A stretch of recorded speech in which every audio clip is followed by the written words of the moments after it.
man. Sorry, I had to get Morticia up here. Oh God! And she fell off and clawed at my leg. Oh, nice. Is it bleeding? Oh. No. But yeah, I think it's because I'm wearing basketball shorts and she just slipped off my thigh. Oh, so and a whole good slide yeah. down. Yeah. Yes, exactly. Fireman's pole, but your leg. Yeah. So, where we last left off, the team, Things happen. having met their new person, Cora, who came in at the tail end of a fight with a lesser hag, not quite a true hag, but a lesser hag that is dedicated to the hunting and tracking and bringing back those to the Tree of Death that belong to the hag that we know to be Scabatha Nightshade, a particularly nasty hag that has a connection to Thorn, as this is the hag that Thorn had escaped from many, many, many years ago. It would seem that she is now actively looking for Thorn yet again. However, in the midst of Karina's, I think she was scrying, perhaps? She was she was eating the, was it the eating the brain spell again was what she was doing? Yeah. In the midst of, well, to be fair, the team recovered a bit in the workshop, got to know who Cora was, what her skills were, started discussing next steps, what to do, find places to send people safely away, as it would appear supposedly soon Puck's people were going to show up to take away Green Cloak and Melody's sister to be safely protected in Rockhaven and allow them to have a measure of security. Tim, I believe, was killed in the altercation originally. But was brought back. Yeah, with his residuum and one of our gems. Yeah, so he was a little upset about that. Yeah, so the team is beginning to realize that some of the magical stuff that Tam was working on may have some significant influence over their own interpretation of magic and what's going on with the residuum, as well as the Glimstone and what the Glimstone means and what's capable of.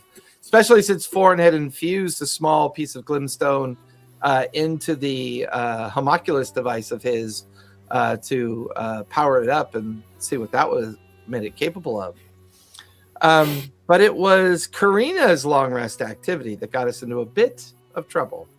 She began to consume the brain of the creature that had tracked down Thorn, and it seemed to make not only a direct connection with Scabatha, but it allowed Scabatha's both mental and physical abilities to conduit themselves into Karina's Karina Beta. We should still call her Karina Beta, to be fair. Into non-Karina Prime. And I believe you guys are all around Karina at this point.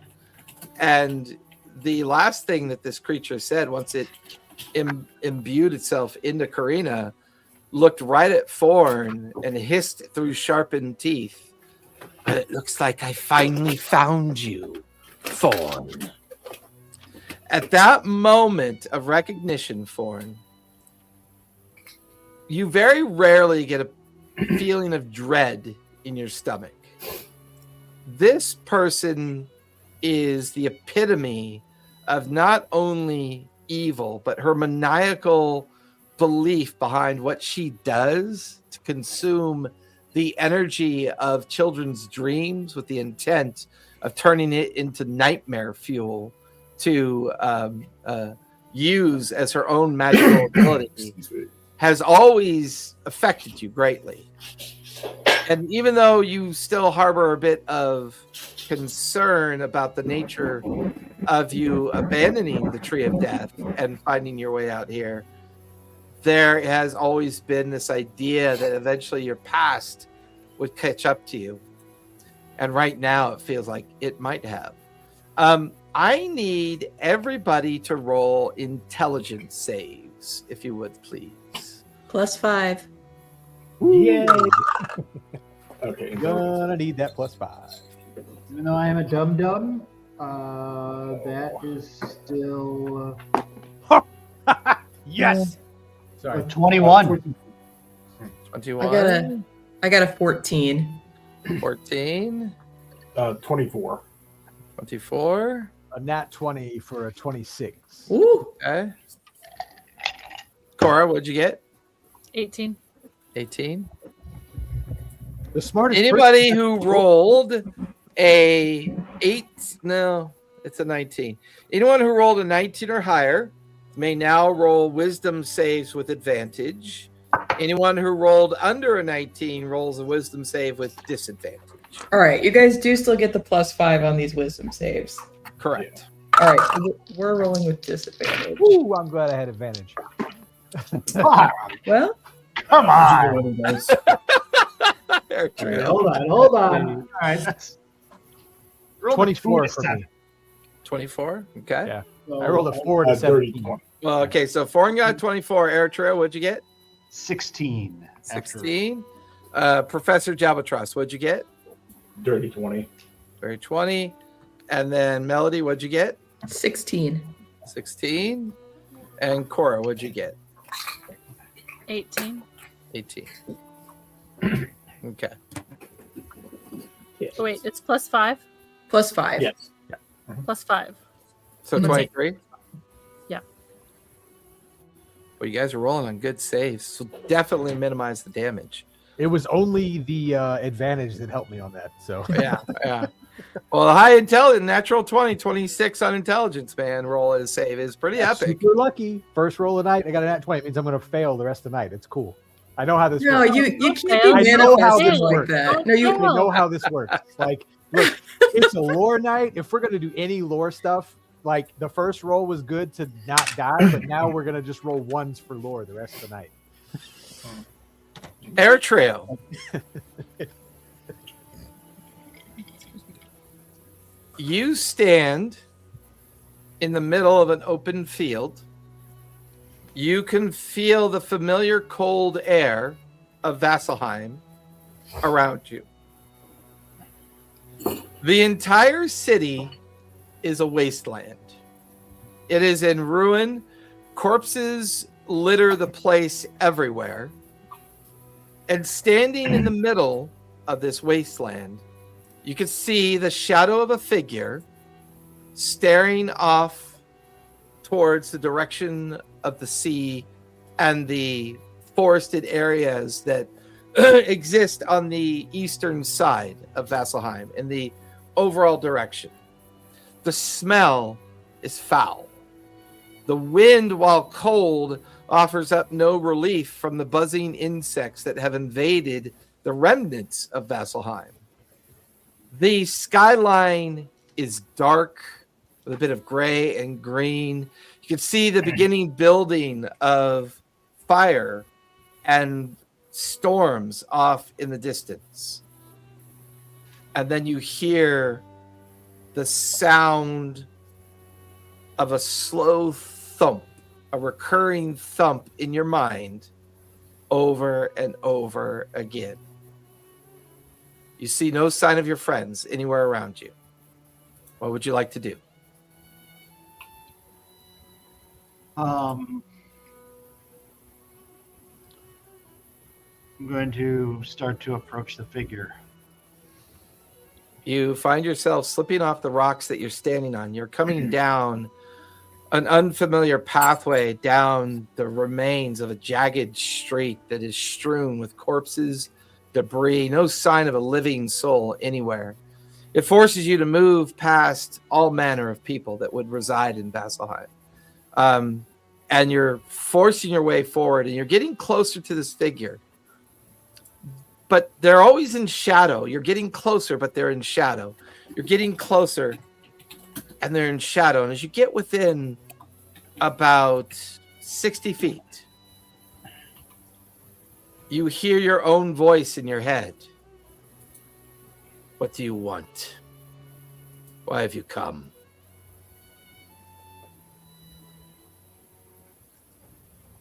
You tell me. What am I'm I here admiring your good work, Eritrea. What do you mean? He turns around and it's you. Only more sinister looking, more powerful looking. Instead of a white facade of wings, it's like a black, gray, and green facade of wings and coloration. Your eyes are slits of orange and yellow. There's a kind of venomous tone to your voice.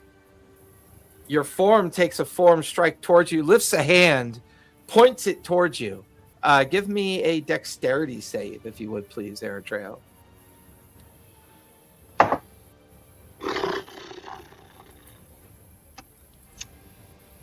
That's a 6. You're picked up in the air and slammed down on the ground as you take 21 points of force damage or bludgeoning damage. Poof! Down on the ground. You hear a wicked laugh. It's hard to imagine that anything like you could have done this in the first place, but I suppose that's why we're here. A blade that looks familiar to you suddenly appears in his hand.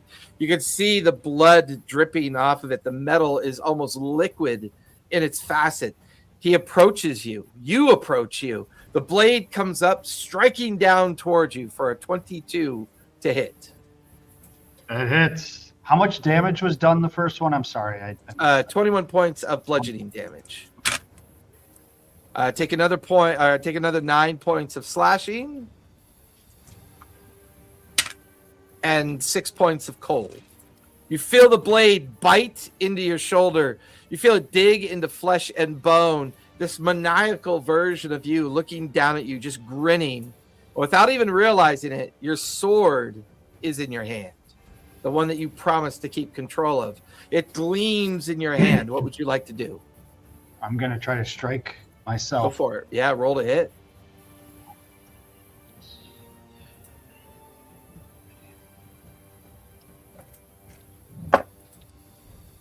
$18. 18. That will hit. Go ahead and roll damage. I can tell Melody's already looking at her spell list, getting ready for her turn. I don't know if I have this in my inventory. What is the damage on this guy? On the sword? Yeah. Yeah, roll 3d6. 3d6. Sweet. Hey,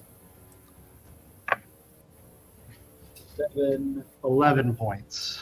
Add your... Are you dex or strength based? Dex. Oh, wait, no, you're a cleric, I'm- so you're wisdom based. Add your wisdom modifier to it. So that's 15. Now roll a d6 of cold damage as well. That's a 6. 6 points of cold damage. As your blade bites up into the more venomous looking Eritrea, he kind of lunges back away from you, and as you slice across his stomach, opening up a grievous wound on him, you then grab your own stomach in pain. You look down, you can see a fresh wound across your stomach. The other Eritrea looks up at you and just smiles and launches himself towards you. You feel his arms come up in front of him. The sword is kind of reversed into his double hands as he goes to lunge it down towards you. He'll miss. It'll drive into the ground, giving you another opportunity. What would you like to do?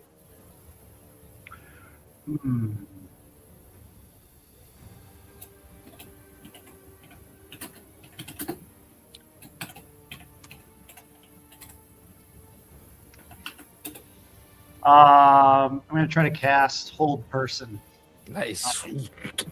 Get whole person up. Well, let's see if I. Oh yeah, you gotta do your casting roll first. Sounds like a fun laugh. I got an 11 on that roll, and that's a level 2 spell. So you're gonna Ooh. Yes. go ahead and roll me a D100 if you would, please. Roll high, Phil. 63. 63. On the divine table. Roll 4d8 for me, if you would, please, Eritrea.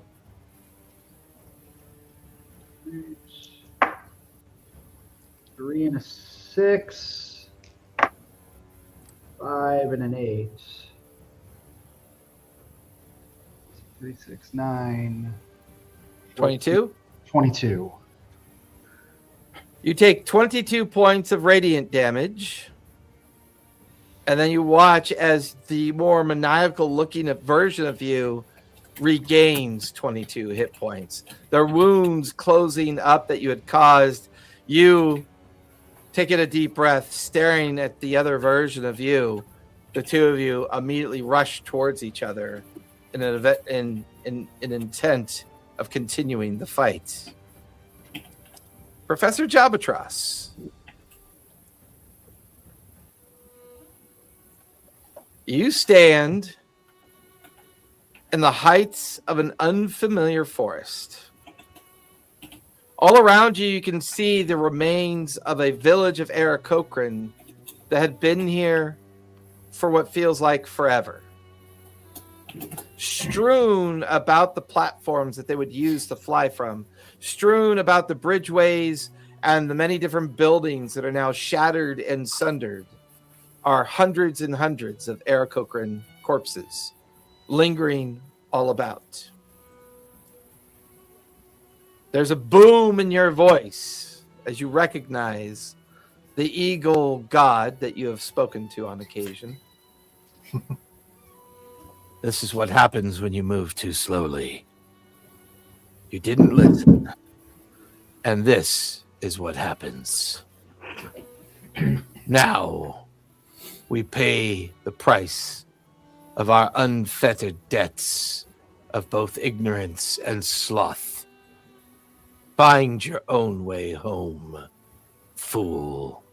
And the voice just kind of gradually disassociates and disappears in your mind. You stand around looking at the carnage, and then you look at yourself and you realize that both your wings have been hacked off. You could see the stumpy remains of your wings on your shoulders. You can see the dried crimson blood on your feathers as it had dried over time down your back.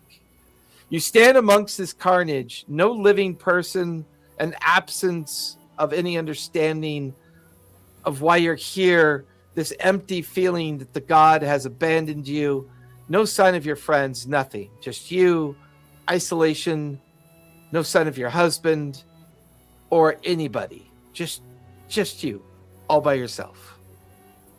What would you like to do? First off, I would like to cast Zone of Truth around myself, just to try to ward off as many effects as possible. Ooh, I love that. Give me a casting roll on that one, if you would, please.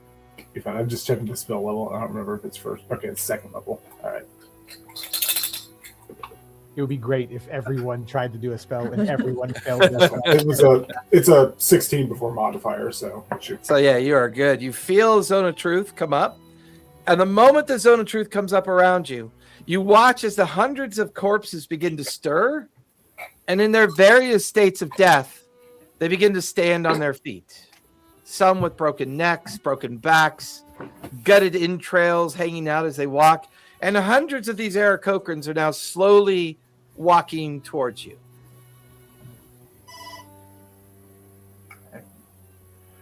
Oh, do I still have that?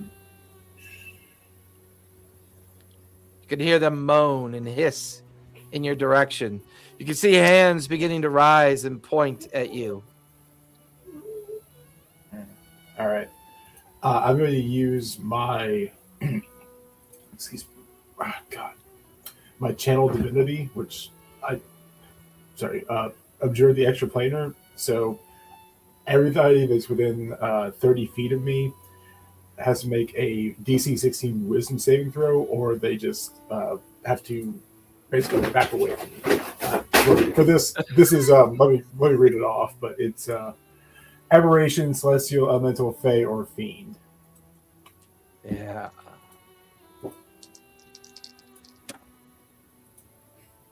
For a moment, they all stop.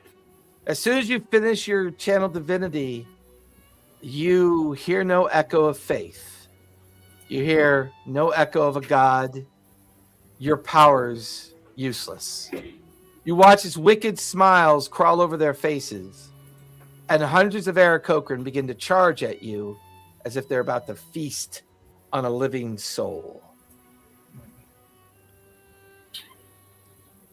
Cora, you are in the deep cliff sides of the Panagrip Sands. You've been here before. You look down on the ground and you see the familiar footprints of a creature that you've tracked on and off for most of your life. The memory of what had happened in that village seared brightly into your brain. The idea that this creature seems to always be able to elude you, always be able to be slightly ahead of you. The grisly remains of all those people torture you on a regular basis. Hundreds of bodies littered the village. And there, the heavy footfall tracks of a large cat-like predator disappears off into the cliffsides. What would you like to do? Follow the tracks. Give me a survival check, if you would, please.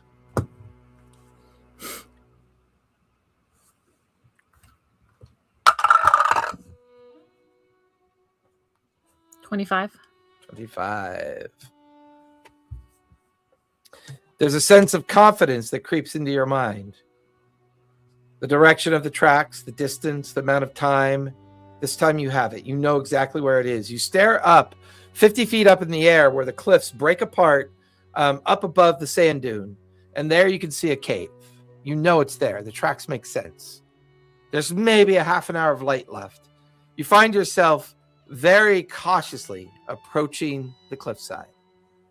But then, off to your left, a guttural growl, a low, chesty growl. You look to your left, and there you see it. The largest predatory cat you've ever seen, but there's something wrong with it. It doesn't look like it's alive. There's kind of ruinous skin, desiccated fur, its rib cage partly exposed. Half of its face is melted into its skull. One eye so bloated and kind of, there's like a steady kind of cloud of insects all around the creature's face. It lets down a low guttural scream as it like leaps up towards you. You feel the claws brush across your back as you try to turn away, as you take 18 points of slashing damage. It lands on its feet, ready to turn and charge at you again. What would you like to do? I'm going to attack it with my great axe. Pull out your great axe and swing at it. Go ahead and swing.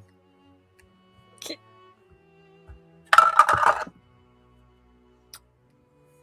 18. 18 will hit. Go ahead and roll damage.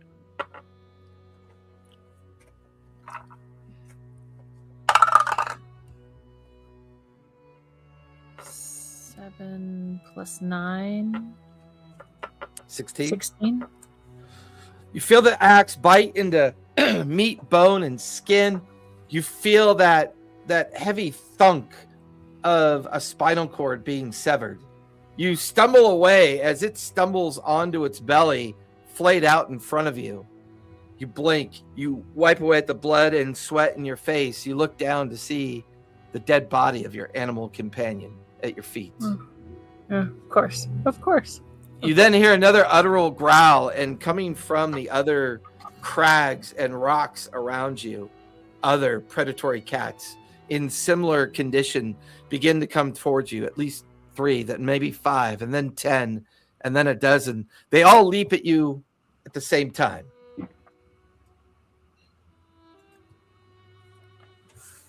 Melody, memories for you are difficult. Memories for you are memories of you and your sister,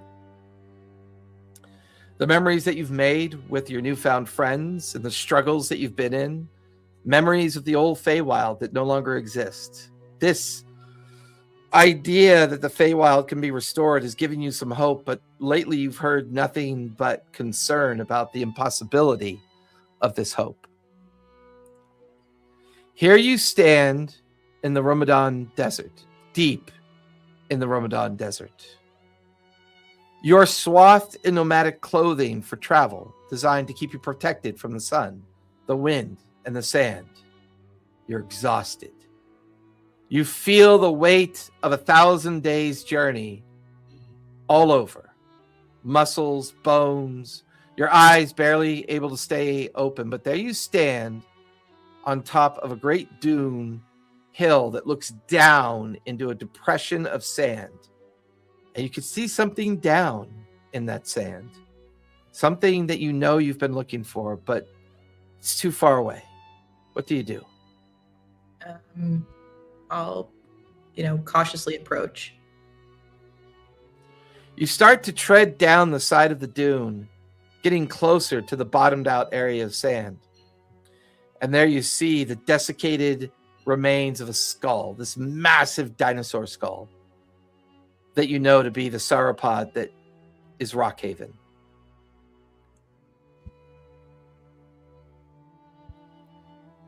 Do I see anything else? Any signs of people or just the skull? Give me perception or investigation. Okay.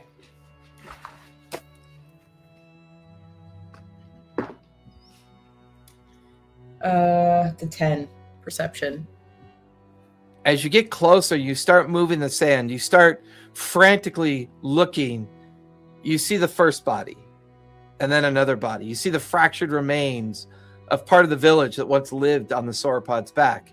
You see its desiccated tail half sticking up out of the sand and drooping down into the sand. You see faces of Fae, of all sorts, over and over again. Everywhere you walk, everywhere you move, the dead bodies of Fae all around you.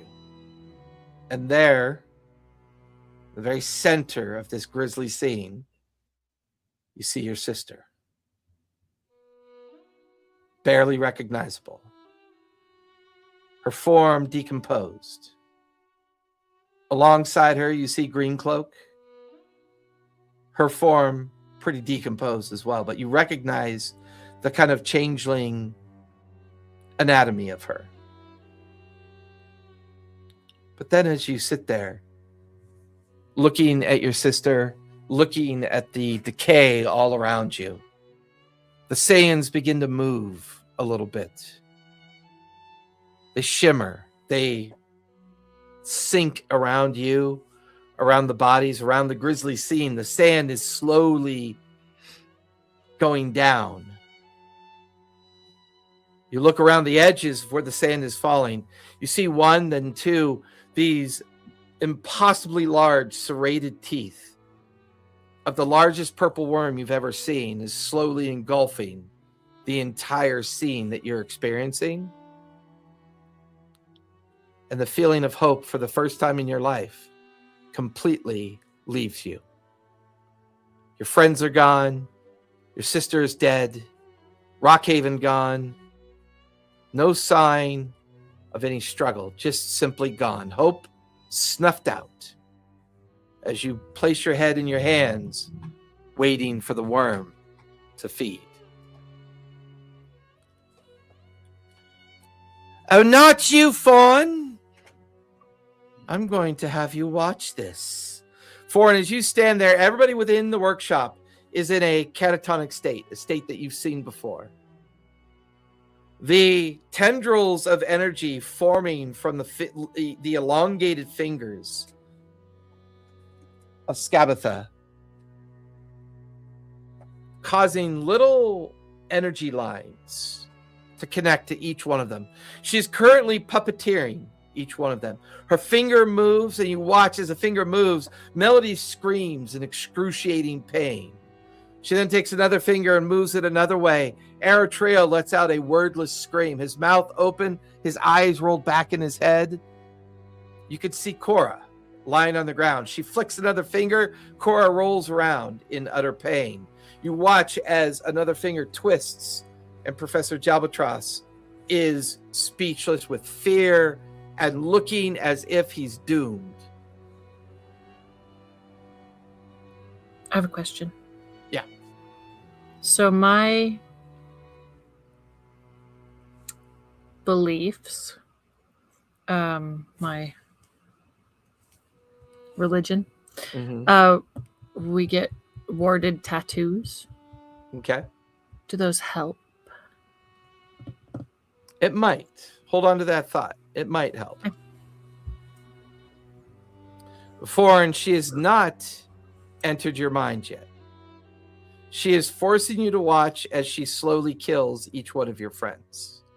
You can still see the silhouette of Karina emblazoned in the personage that is the spectral form of Skabatha.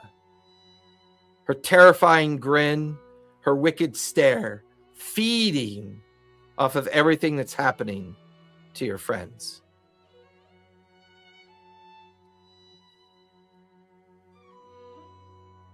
I am going to take my rifle and I'm aiming it at the form I see that is Skabatha right now.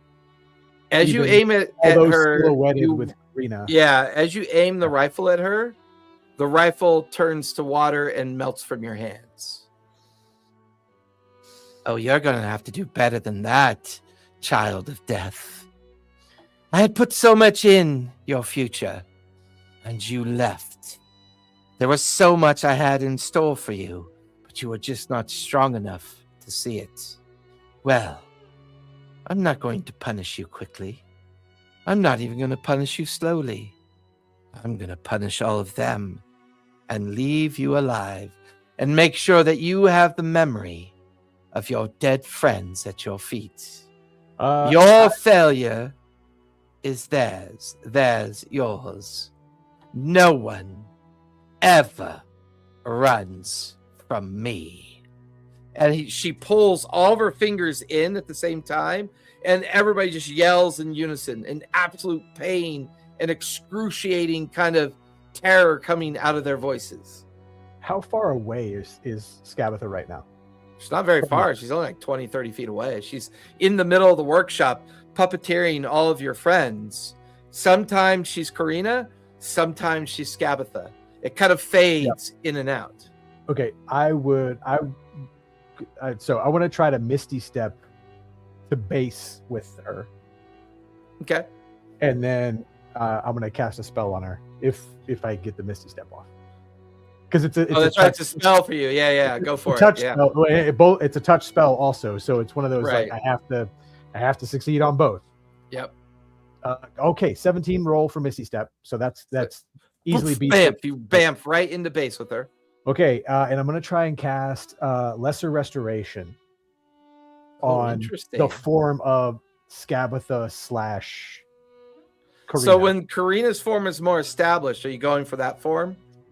Yeah, I'm trying to cast it on Karina to get Skabatha out. Gotcha. Like I'm actually trying to protect Karina. Yeah. Gotcha. But I have to roll for it. So let me do I'll cast roll. Go for it. another 17. Other dice. Roll the 17 also. Cool. Nice. So Now you that- got to roll to hit her, correct? Because it's a touch spell. That would cast it. And 1 second. No, because it's a healing spell. It just says touch. It doesn't. It just Right, says which you means touch it's an a unarmed creature. strike. So you have to roll an Oh, unarmed because strike. they're unwilling. Yeah. Yeah, unwilling. Yeah. Yeah, gotcha. Let me get to that page real quick. Unarmed. Okay, +5. All right, so let's see. Oh, dice don't fail me now. Nope, dice failed me now. So What'd you roll? I rolled a 1. Yeah. As you That's, reach in, Ooh. as you reach in to grab her and cast the spell, she quickly brings both of her hands out in front of her and grabs you by the neck and begins to twist and turn. You feel the neck bones give way. You feel the cracking and the sense of sinew becoming apart as you take 41 points of force damage.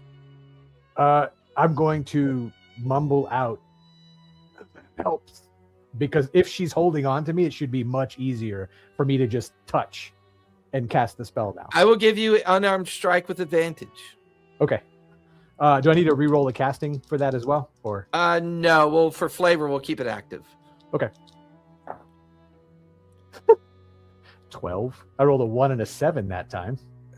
Yeah, you're like you feel your breath leaving you. You can feel the excruciating pain, and just as you're about to black out with the pain, and you try to reach for her, she drops you onto the ground, and she just points this long, bony finger at you. Oh, not yet. Air Trio. This fight wages back and forth. Back and forth.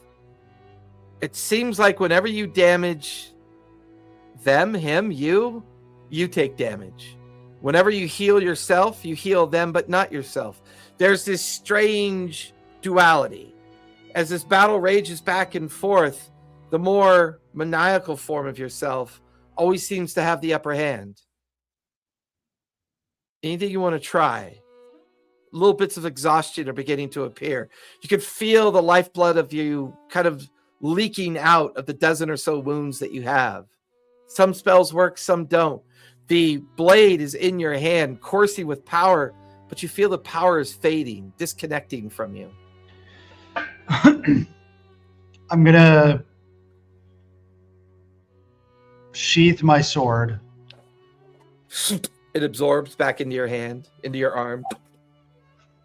And put my hands out and just walk calmly as close and try to get as close as possible to him as I can.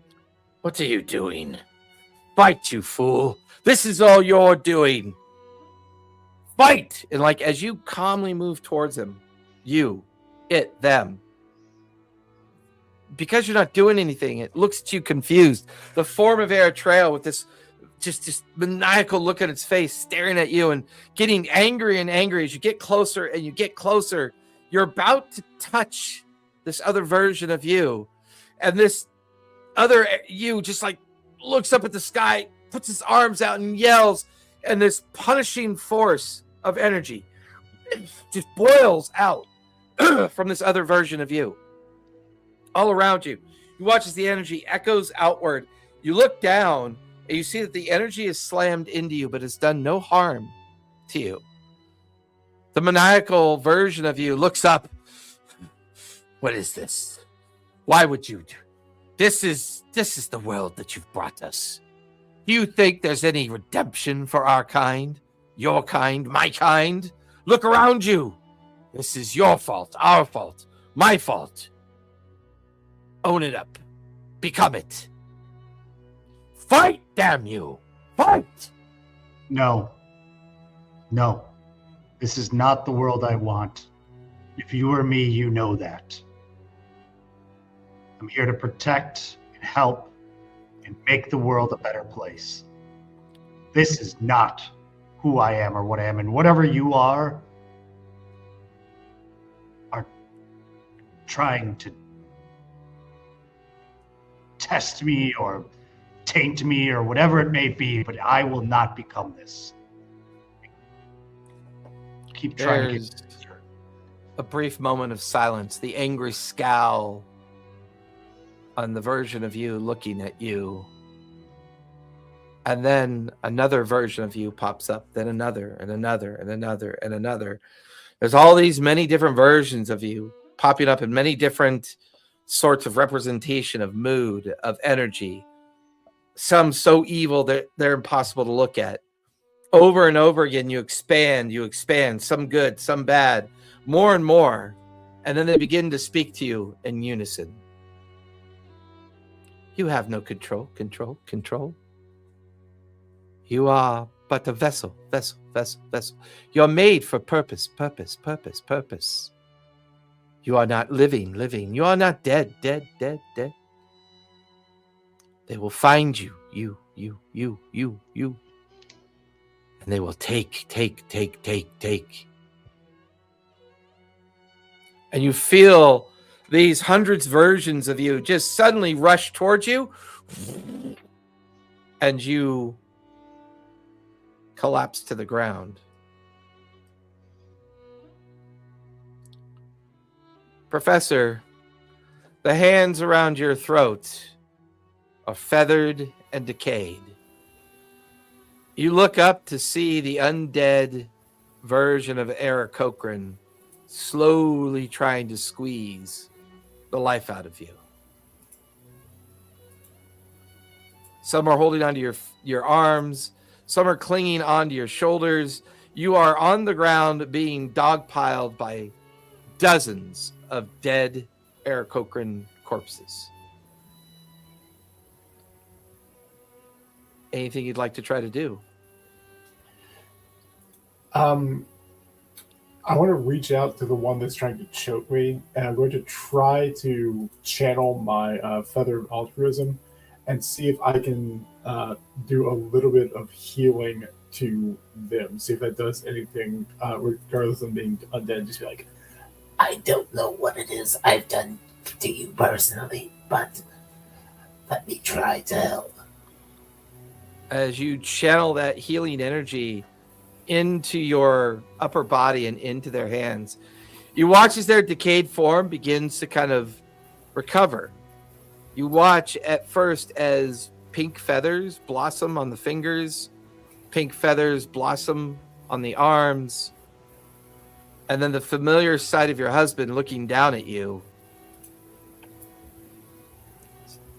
Lets go of your neck, stands up. Why did you send me back? And then all the other Eric Cochrans stop doing what they're doing, and hundreds of voices asking the same question. Why didn't you let me stay with you?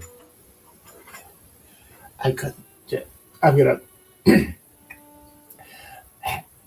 I couldn't live with myself if you got injured here. Who are you to decide for me? Who are you to decide for any of us? You travel with those that are allowed to decide for themselves, but you wouldn't let me decide. You pushed me through the gate, sent me back, and now we are apart again. And you're going to come home and find this. Our world destroyed. The gods gone. Everything we built for nothing. Giancarlo leans down very close to you. You are a fraud. I just want to. Oh, can I do an insight check? Because that is one thing I truly believe that Giancarlo would never call the professor. Yeah, give me an insight check. I think my insight's pretty shit, actually. Yeah, it's -1. Okay, that's not too bad. That is a 15. Ah, He just sneers down at you. Frauds only deserve one thing: to be forgotten. Cora, you bleed from dozens of wounds. You know what a death fight feels like, and you're in it. The insurmountable numbers of these cats coming at you is constant. You cut them down by the 2s, the 3s, the 4s. They were replaced by the 7s, the 9s, the 10s. They just seem to come out of everywhere. Flesh flayed open. The bones of your femur can be seen.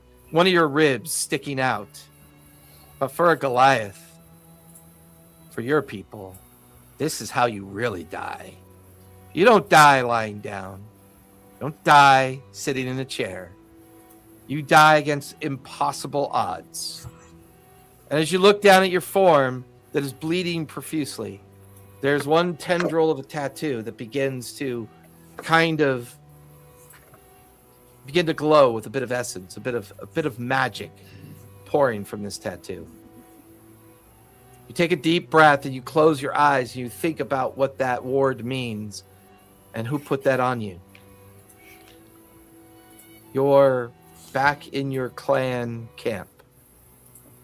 It travels around a lot. You visit it from occasion, but for the most part, it's rare.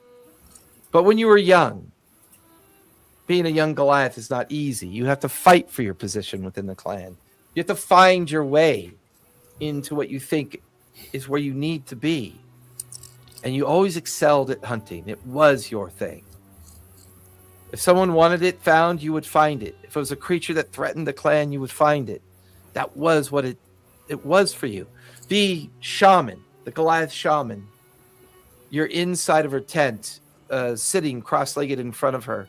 She's currently tattooing the tattoo onto your rib cage. No control of pain is allowed. And it's an old school method where it's a bamboo reed with a needle in it and a small little hammering device, and just hours and hours of this repetitive tapping on your rib cage, your whole left rib cage that makes up this tattoo.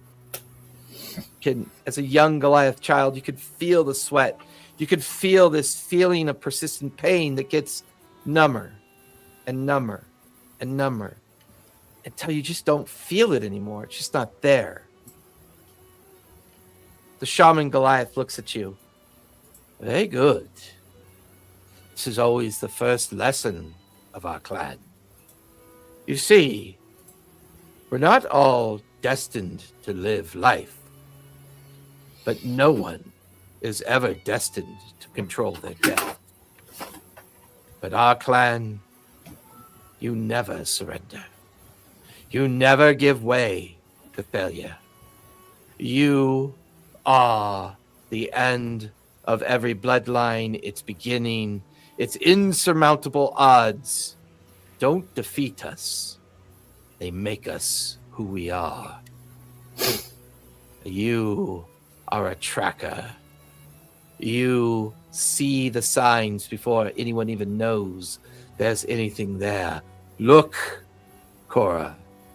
Look deeper. At that moment, Cora, there's a brief glimpse out of the corner of your eye. You're back inside the workshop. You can see Thorn get tossed to the ground, and for a brief moment, she is distracted by playing with Thorn. This has allowed your consciousness to dip out of her control, and you have a momentary second here to do something. The hag is only 30 feet away from you, enjoying looking down at the heavily injured Thorn. Around you, you can see Melody, Eritreo, Professor Jalpatros, all in various states of disarray and injury around you. What would you like to try to do? Would silence stop her from being able to do her finger thing? Everything that she's doing. What's your passive insight or passive perception? 16. Perception or insight? Both. She is using her hands and arms to manipulate the physical magic. She's embodied within another magical entity, Karina. Their magics have combined, and she's projecting magic directly out. Silence doesn't feel like the answer here. Okay. Are my weapons close? Yeah, they're on your person.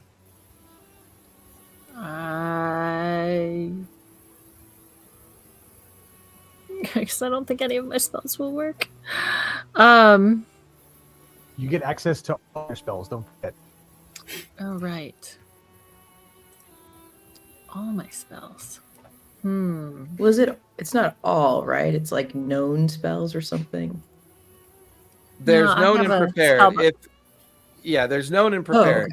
okay. If you have known spells, then you can use your spell modifier to cast them. If you have prepared spells, it's your spell attack modifier to use them. Okay. Oh, shoot. What could I use to... what would knock her out? Okay. Well, she's... I don't know if Lesser Restoration would work, but I can try it. She's 30 feet away. Yeah. Okay. I'm going to try. Going after her and... Of course, you have no idea that Ford just tried that, so... I do not. I also didn't touch her though. Like I never got. That's fair. Yeah, you never got a chance to touch her with the spell effect. Because I'm trying to kick that person out of her body, so hag out. Give me a spell Would casting roll. I know Well, give me a if spell. that Well, would potentially work? it might. Never know till you try. If you're gonna cast it, though, I need a spell casting. I need a spell casting roll check, first. Yep. Which is a level 2 spell, so a 12 or higher. A 12 or higher.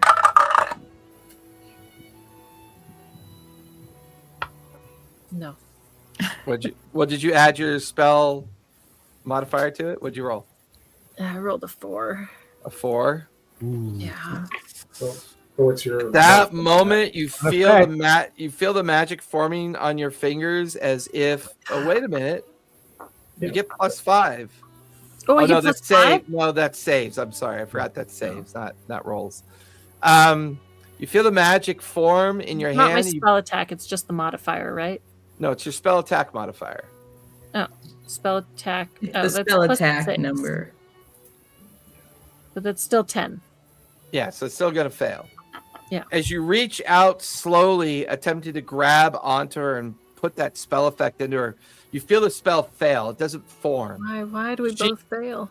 She looks around. She sees you getting close, and she flicks you with a finger as you're tossed backwards and you descend back into the nightmare that you were once in before. Damn it. All right.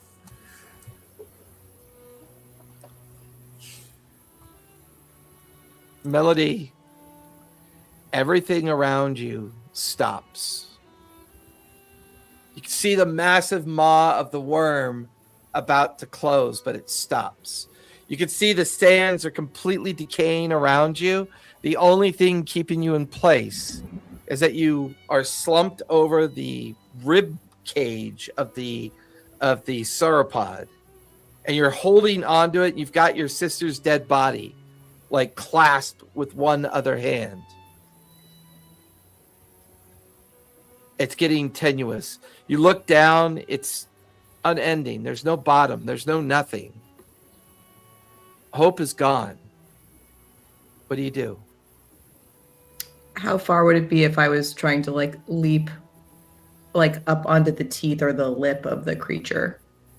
I mean, it's a pretty serious jump.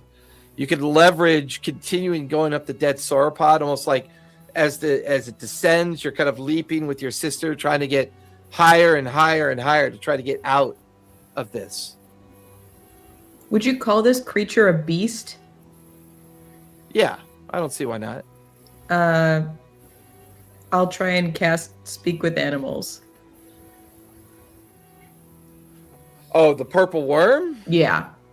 I would probably consider it a monstrosity, but I like Melody's grit. So is it a cantrip or a spell? It's a spell.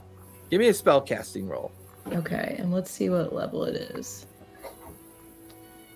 It's only level 1, so I just got to get a 11. So all right. Okay, that's a 19 plus 9 is a 28. Nice. Spell goes off. You feel a feral connection with a mind that is incredibly ancient, incredibly sentient. This thing is listening to you. It feels that you're there. I think Melody is so desperate that she's just like, please wait. Please let me take my sister. What makes you think you're more worthy than all the ones here? Why should I spare you and your sister?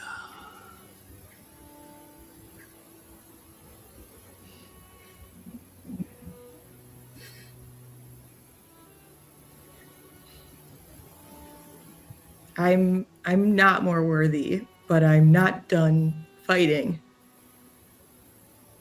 Fighting? Being swallowed and dying? Wouldn't exactly call it fighting.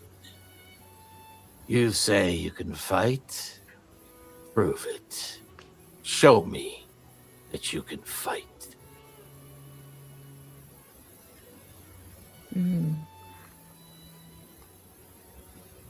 Otherwise, lie down and let the inevitable happen.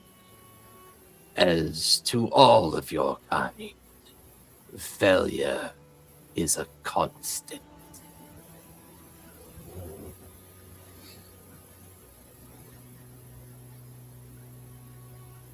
Well, how close are the walls of the throat of the creature that I'm inside? Not very close because it's pretty massive. So it's like looking up 100 feet, you can see the teeth. To your 30 feet to your right and left, you can see the throat muscles and rigid tissue of the giant worm's mouth closing all around you. I don't have any way to fly.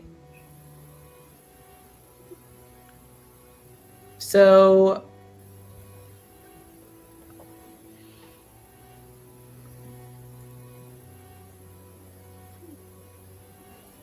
well, I can speak to this creature now. Can I cast suggestion? Suggestion applies to any creature. Yeah, go for it. See what happens. Make that casting roll. Okay. This is a second level spell, so I need a 12. 12 or higher. It's a 16 plus 9. 25. You feel the spell connect. You feel it go off. It's still a wisdom save, right? It's a wisdom save 17. Yeah, that is a 10 minus 3, so that's going to be a 7. You're now in the mind of this creature, and it is feral, it is angry, it is pain. But as you connect with this creature, something else begins to connect with you. You hear a voice. Melody? Melody. Damn it, answer me, Melody. Melody. Who Answer does it me. sound like? Sounds like your sister. Arya? Are you there? Melody, I don't know what she's doing to you and your friends, but me and Greencloak are hiding outside. She didn't see us slip out. Greencloak grabbed us, dragged me outside, and hunkered down. Don't know what's wrong with Karina, but she's killing all of you. Can you, Melody? Can you hear me? I can hear you. Melody, Melody, Melody, and the voice kind of drifts off,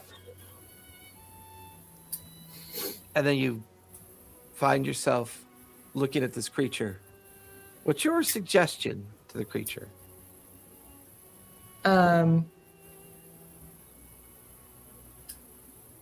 Let me free and bury yourself in the core of the earth. You feel this huge ejection of everything in its gullet, and you are fountained up out of its mouth and up into the air, free falling like zero gravity style at first. You watch as the huge worm curls over and begins to burrow deeply into the ground as you, corpses, skeletons, everything that was ejected are now falling down towards the sands. Thorn, out of the corner of your eye, you saw Cora try to move towards Skabatha. You saw her move. She almost got to her, but then fell short and was suddenly thrown back and is now back in that chaotic mind manipulation that's going on. Then you hear a voice, a soft voice. You look, and over at a partial open door near the back of the building, you could see Greencloak and you could see Ariana. They're peering around the door, and you could hear Ariana saying Melody's voice over and over. You could hear almost as if Ariana was saying something to Melody, and there was a brief moment that you glanced at Melody. She had a brief moment of awareness, but is now her head thrown back, screaming, pain, blood beginning to pool out of the corners of her mouth, nose, and ears kind of running down the front. Everyone is looking worse for wear. You've seen this psychic effect of Skabatha before. It's lethal. The longer this goes on, the less likely they are to come back. And then, out of the corner of your left eye, you see Twist. She stands at the front door looking perplexed at what's going on inside the workshop. You watch as, for that mere moment, Skabatha's distracted. She turns to look, and as she looks, you watch as Tam comes running out of nowhere, grabs Twist, and the two of them go tumbling to the floor to hide behind some upturned furniture. Skabatha is distracted. Everyone stops screaming. You feel her pull on you weaken. I'm gonna take that opportunity and is my homunculus around? You look around. Yeah, I assume It is- would have been nearby, but It's in pieces against the back wall. okay. Then I'm going to try and get up and tackle Skabatha Karina. Okay. As you Skabatina. get up and you start running towards her, she is fully distracted, so you do not need to make a stealth check. She is pretty dexterous, though, so I'm going to call the DC for you to grapple her. Mhm. A dex or strength check, and her DC would be an 18 or higher. So you got to roll an 18 or higher on either strength or dex to be able to grapple her. Okay. Let me double check this real quick because I do have my boots on. I think those are just dodging boots. Those are for dodging.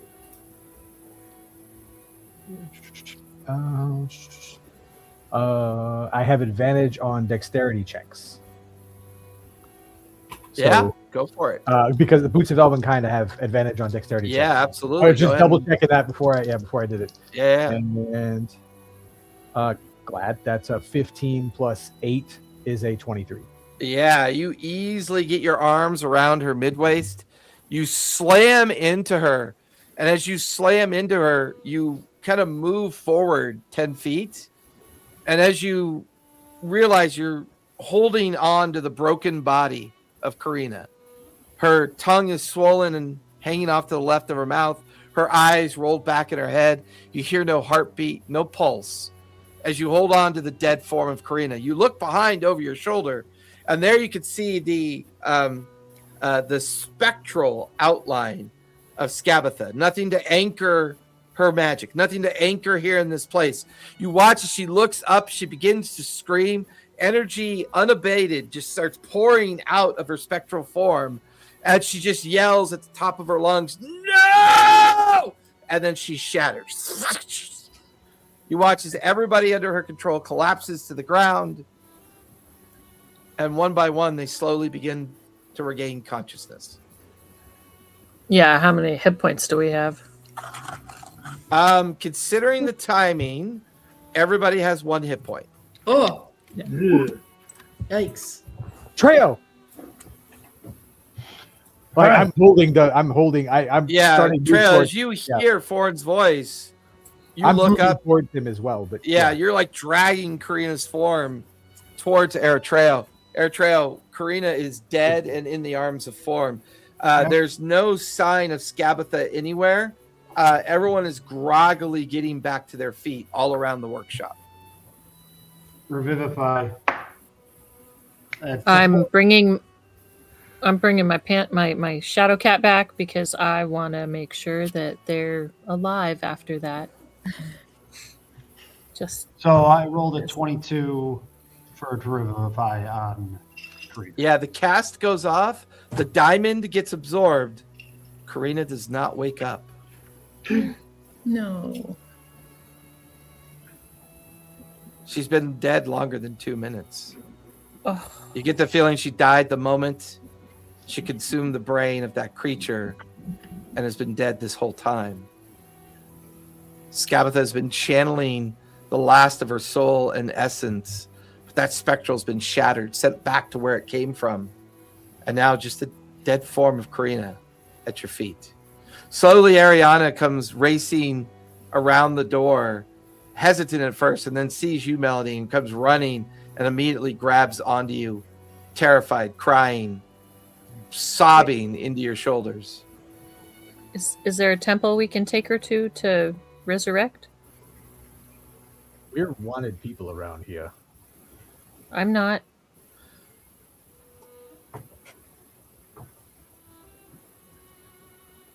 Do you have a way of? Well, Mist is here, right?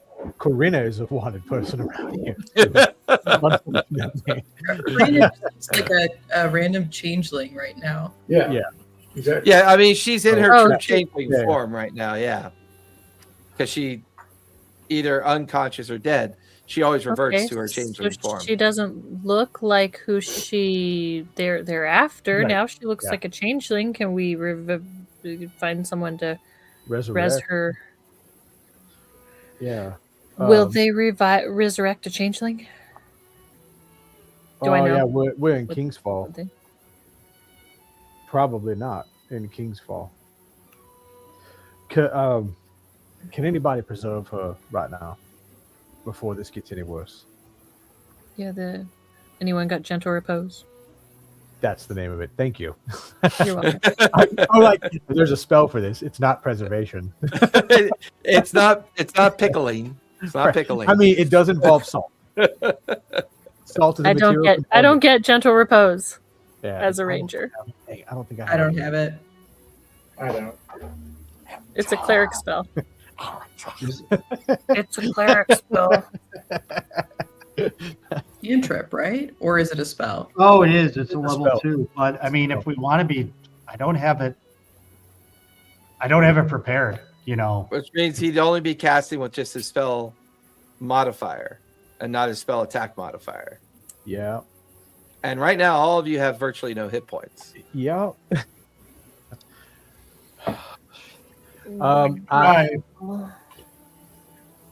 I could try. We should probably work on healing us first. The live ones. Yeah. Yeah. Yeah. What What do I have? I have a question. Hmm? So with a passive perception of 20, would I have noticed Regina get Arya out? In the midst of the main part of the struggle, no. Okay. The only person that would be able to tell that side of the story would be Ariana. Okay. Darn. I was gonna try to be friendly to Regina. Well, you could always choose to All right. believe Melody's sister. I mean, I'm gonna try two different forms cast of conversation. wounds on all of us. Yeah, Yeah. I'll help with the cure wounds because I have cure wounds too. I can do mass on everybody. Mass okay. healings will hit all of us. Yeah. Oh man, you're gonna make everybody eat the body of Christ. It's better than the body of Karina. If we eat I her failed, I failed the spell casting roll. No, you didn't. No! No. 5 brain- plus 8. Oh, That's a 5th level spell. oh man. Did you have any Wow. heroic inspiration?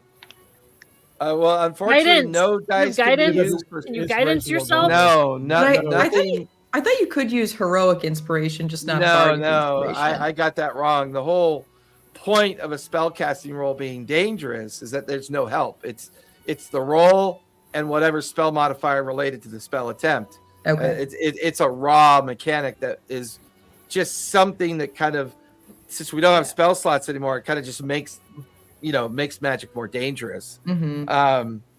Yeah, roll a D100 if you would, please. Could 28. Trying to kill us. What do you say? 28. 28. 28. D100. So, can I roll an insight check on his spellcast? Oh shit. Hold on. Airtray, I need you to roll a D6.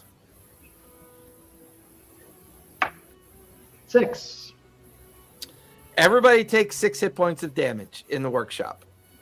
So we're all We're all unconscious. down? Except for some other people. Now, Okay. Airtrail, unfortunately, you take 18 points of radiant damage. You Okay. take 3 times the number because of the wild magic effect. So since I had 1 HP, is that So we're all rolling death saves now. Pretty much you're all unconscious at this point. We're all Well, unconscious. your sister's there. Yeah. Hopefully. Hopefully. I think she had more than 6 HP. Tam and Twist are around too. So Yeah. Time the is last a thing we heard was fuck. And then we all Yeah. went out. Maybe we should have just short rested. Oh my god. There is time is a funny thing. The blackness of unconsciousness. I do want everybody to make at least one death saving throw because they're not sure what's wrong with you at this point. So it's going to take time to get to you. I mean, it's plus your con, right? No, it's just a flat D20. Flat D20. And I failed. 17. I got a natural 20. Natural 20. Melody, you are conscious with 1 hit point. Oh my god. Damn Are it, you- Treo. Are you gonna try to cast a spell? I'm going to rush around and lay on hands as many people as I can. All right, that I makes more appreciate that sense. because I failed mine. And everybody is Critical fail. like the look on everyone's face is one of just discomfort, fear, terror, like tension. And they see you just suddenly sit bolt upright, taking in a deep breath. And everybody else is just slumped over all around you, except for Ariana and the rest of the crew that had kind of like filtered in at last minute. Yeah, who do you go to first? Professor and Foreign look the worst. I'll Eritrea, rush- what'd you get on your first death save, by the way? I succeeded. I mean, Okay. So I described Cora and Eritrea as probably in better shape. Foreign and Professor Javatros look pretty worse off. I'll go to Jalvatros first. Okay. Because Oh, obviously then he can paladins. lay on Hans. Yeah. So you quickly, how many hit points do you give back to him? I'll give 7 hit points to him. Okay. All right. And how much to Foreign? I'll give 7 hit points to Foreign. Professor and Foreign, the two of you jolt upright. You feel your chest rising up and down as you are now conscious. Oh, that was unpleasant. I'm losing count of how many times this happens. Just lay it. I lay it haven't. out like, yeah. Foreign is like Because you see, it's in the notes. It's in the notes. I know how many times. I can actually ask the AI agent how many times did Foreign go unconscious. Right? It'll tell me. And after that, if Jalvatros hasn't gotten over to them, I'll give 7 to Cora and to Eritrea as well. Okay. I still have all my lay on hands so I can help people out. Okay. So with that, within a matter of a few minutes, all of you are back to being conscious. You can distribute how many lay on hands as you want to the folks that need it. I would also say if you decide to take a short rest, you could take the effects of a short rest now if you'd like to. I could try, Mess. No! You know what's That's bad the with- same. Let's wait until we have more hit points. We'll just rest. In my hand. Heal ourselves. you know, the Rangers both have cure. Like the Rangers both have cure wounds. Treo has cure wounds, and none of the 3 of us can pass a damn casting roll. That's great. Well, I need someone to gift me dice in order for me to start rolling. Oh my Oh, lord. no. Can't come soon Christmas enough. is right around the corner. Santa's coming. Don't worry. We did one of the trick 20 dice where everything is a 20 no matter what you roll. It's all, like, every dice is a 20. Yeah, Callista, for your information, I never roll well on dice I buy myself. And Oh, that's it's funny. dice that are gifted to me, I seem to roll okay on. I think it's like tarot card rules where it's like you Mm. buy it for yourself or it won't work. So what you guys are saying is your wedding gift dice. Those are the good ones. Those are the ones that I do succeed the most on. I do really enjoy. We are. All right, so What- we are taking a short rest, right? Yeah. Okay. For sure. Okay. At I least have get- many dice. I'm just gonna roll all my dice. For sure. Ooh. Jesus. Yeah, Alexa's got a big crate like that Ah. too. Oh yeah, I If I possibly can get have. it to show up. There it Oh is. dang, yours is more impressive than mine. That's extremely impressive. Well, her Laura Bailey bag is over here on the shelf, too. And that's full of dice too. But these are my sets. This is honestly aspirational for me. This is the direction I'm heading. Because where I just Callista's have, at. I have a leather whiskey bag full of dice. That's nice. Yeah. I got I just another have, bottle of this stuff for the bag. I am not a dice I goblin. bought Crown Royal for that purpose because Yeah, you know. that's true. So Having I that have purple bag. I have a crown bag up here, right? But it's not. Why do I feel like all? all of you are sitting around smoking cigarettes, staring at Karina's dead body? Yeah, it's, Like, That's what we're doing. fuck, what do we do now? Because I'm exhausted. All right, well, I can. it's like somebody finally opened the suitcase. Yeah. Saw what was inside of it. And we're just sitting there like, fuck. Well, I can try gentle repose on Karina Yeah. to get her involved. We'll back up 30 feet. It doesn't involve her. I will definitely Watch back up as 30 feet. Eritrea starts pouring pickle juice down her mouth. So you're gonna try and cast Gentle Repose there, Eritrea? Yes. Pick out a good dice, give it a roll. Let's test this theory. Use the dog dice. Well, thank God that is a level 2 spell. Oh, but I don't have it prepared. So yeah, you have to use your spell modifier, not your spell attack modifier. Oh, that face! I No. Not No. again. roll a 5 again. I Well, 5 plus 4 is a 9. Hey, I you've mean, got you've got hopefully nothing Corp- on you've got hopefully nothing Corp on Will Wheaton, exploding. my friend. Nothing on Will Yeah. Wheaton. Corpse exploding is not on the wild magic chart. No, it's not. Yeah, give me a D100. I haven't even scrolled up to the other tables. I'm just on the divine table right now. if I see him like fucking the spell up again, can I try and like, run Guys, him out of the What room? did you Like get? I will. I got a dash 1 him. on the No, D100. you didn't. Yes, I did. I literally want to try and tackle Eritrea like out of the room. Well, it's a little too late Or- for that. We Yeah. just run out Um, of the room. Did you really just roll a 1 on the wild Yeah. magic table? Yes. On a D100. Would he joke about that? Would he joke about that? Sometimes you know I wonder, but Move your tail, baby. You guys watch as Eritrea begins to craft Gentle Repose, and as the words spill out of his mouth and he tries to get the spell to stick to Karina's body, there's a sudden explosion of radiant light. Everybody takes 36 points of radiant damage. And that's I'm so after- glad I took that short rest. uh-huh. I got 3 hit points, goddammit. And Eritrea is currently unconscious with 0 hit points. Yeah.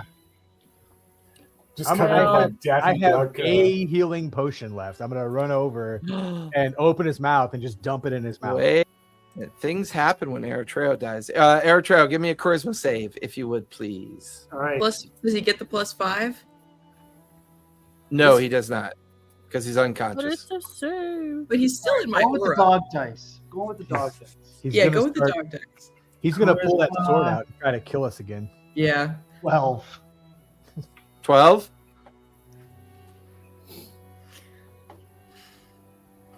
Okay, I'm gonna. You drink healing feel as you were casting that spell and you felt it backlash and collapse around you, and you felt yourself embraced by the warmth of a deep glow of radiant energy. You now stand in amongst a skyline that is unfamiliar to you. It is opaque colors of black, green, yellow. You watch as a comet goes streaking by. You're floating more than you're standing. It's a starscape of energy all around you. There is a constellation of stars in front of you that begin to kind of form small points of light and dark points of light. And it forms into and manifests into a constellation of a gate.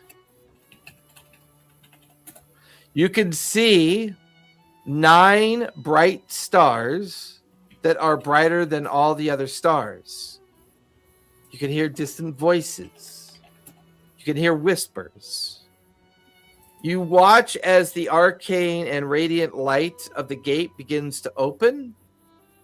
And as it does, a whole nother place begins to appear to you. This window into another place begins to appear to you.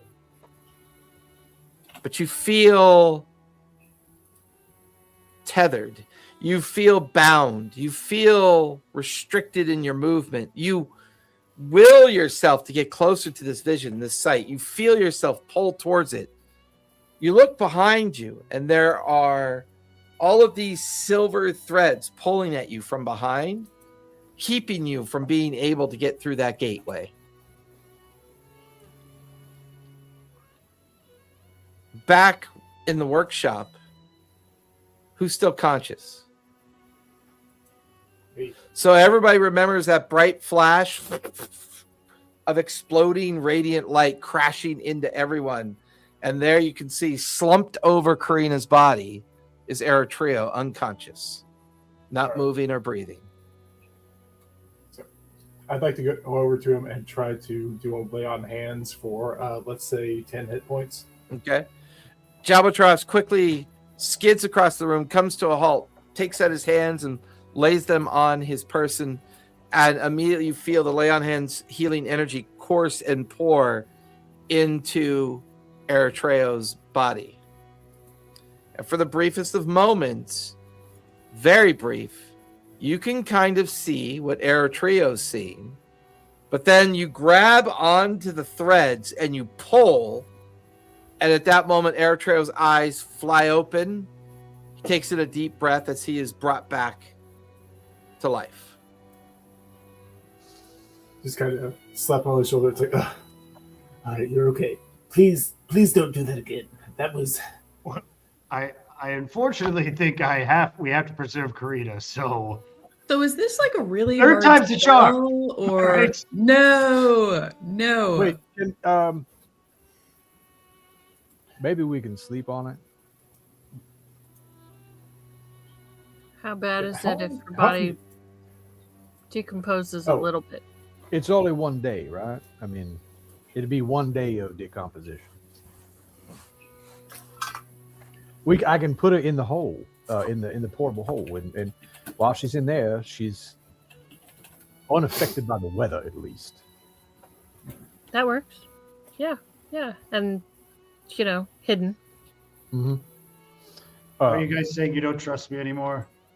I'm saying we should sleep on it. I trust you, Eritrea. I just don't know if we can survive another fumble Trust like exercise? Well, actually, I'm looking at... I think if Melody did a trust fall with Eritrea, she would just move at this point. Wham! Sit on me as I'm falling to the ground. Storyteller. I am looking at that, and I just looked at General Repose, and it does say that it is also a paladin, wizard, or occultist spell. I'm 2 of those. Can I try to do Gentle Repose? I don't have it prepared, but Is it in your list? Is it in your list, though? no, not at the moment. Because my spell list is weird because I took that level in wizard. But yeah, so I got no idea. Let me take a look. Well, What level spell is it? They're broken out of the thing. It's a 2nd level. Yeah, I'm looking to see if there's anything. Yeah, if it's not in your 2nd level list, then you wouldn't have access to it. Oh, it is actually. So I can Then in fact you do have that. access. Yeah, you can Cool, cast yeah. Gentle Repose. You could use your spell modifier, but not your attack modifier. Okay, so I will try that. And for Why don't you go to clarification, the roof first? Huh? Why don't you take her out up on the roof or something? yeah, that's probably a good idea. I am going to go ahead and give myself my remaining points of lay on hands, so I'm going to try to get back up to a Yeah, not dying level. for clarity, you did say last week that we could use our heroic inspiration on that. Is that still the case, or do you? No, I was incorrect. Okay. There are no dice helpers for casting rolls. Just All right. either your spell modifier or your spell attack modifier. All right. Cool. All right. So for this would just be my regular modifier, not my spell attack, because it's one that Correct. I because it's known but not prepared. Okay. All right. So I'll take Karina out of the room and let's see what I get. Ha! It's a 12. Thank God. Yay! Karina is That was no an longer 8 plus 4. decaying. Karina So is for the next sulking. 10 days, she's now under the effect of gentle repose. We should still put Oh, her in the hole.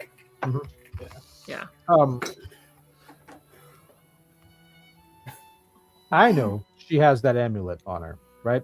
Not Thorn, but Kurt knows she has Kurt the would know amulet. that, yeah. Yeah. Is that something that would be visible though? I don't know if she's Yeah, wearing it it or would be she's got it visible stowed around away. her neck, yeah. Would Thorn recognize the symbol though? Then I guess would be the next question. What symbol are you referring to? The amulet of the dead tree. What was it called? The pendant That's a of the great tree name. of death. The pendant The of the tree of amulet death. dead tree. The pendant of the tree of death. Because that's the thing she used the one time to show up where the hags were Yeah. and where she got the information. But it's more like I person know, but character doesn't know she has that because she But didn't. you tell also have a Image. very high passive investigation, don't you? My passive investigation's a 15, perception's a 20. Your passive perception would definitely pick up on the pendant. And you definitely recognize the symbol on the pendant as well. Seeing that, I'm gonna grab it before we put her in the hole. Okay. You kind of cautiously And take the pendant off of her neck and stuff it in one of your pockets, and then you and the rest of the team kind of gently place her body into the portable hole. Really made it sound like we're burying her. I'm gonna grab that before we put her in the hole. Eritrea, like a good cleric, puts a gentle repose toe tag on her, just in case. right. Repeat, I assumed you guys would have repeat seen spell on Yeah. repeat spell on this day. On Did such he, and such did he get day. a gentle repose off while I was gone? Yeah, Professor job did, trot. yeah. Oh, No, excellent. Yeah. But Is Eritrea over by the open window throwing dice down off the balcony? If he's not, he should be. or just put it in the gutter and see what Maybe- you roll at the bottom. you know? Maybe we need to send him a dice jail instead. Oh my of god, you more guys dice. live in a dice tower. That would be epic. You're Not going down down the the stairwell. stairs, and you're going down the stairs. I would take off the pendant while we were putting her in there, but I didn't put it away. I'm holding it, Okay. looking at it because it's one of those. Bourne didn't know she had it on her, and he recognized the symbol, and with who we just fought and all that shit going on. It would also tell you that she would have had to somehow manifest her way to the tree and have retrieved that from somewhere within the hag's influence. I forgot who she got it from, but she got it, and it took her. Like she tried to identify the amulet, and it took her to the tree. Correct. Yeah. Did That was she way get back in that off of Jrusar. Regina? She picked that up from somebody. I have Yeah. to look at my notes to see where she Did. picked it up. I'm wondering. I think she got it from Regina, though. Maybe. One of the times we beat her. But you guys just see Thorn staring, like I'm holding the chain, staring at the pendant. What is that? Do I recognize it? Give me a history check.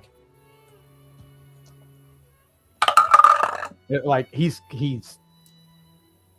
22. it's one of those like shot.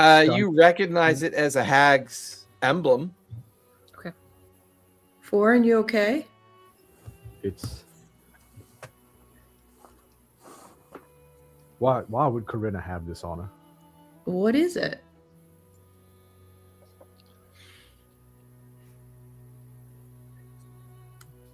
It's the Tree of Death.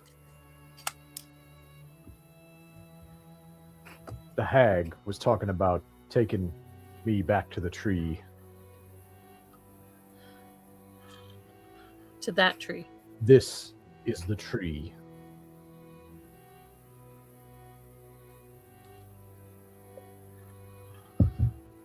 Maybe it was something she found, or I would hope so. She never mentioned it.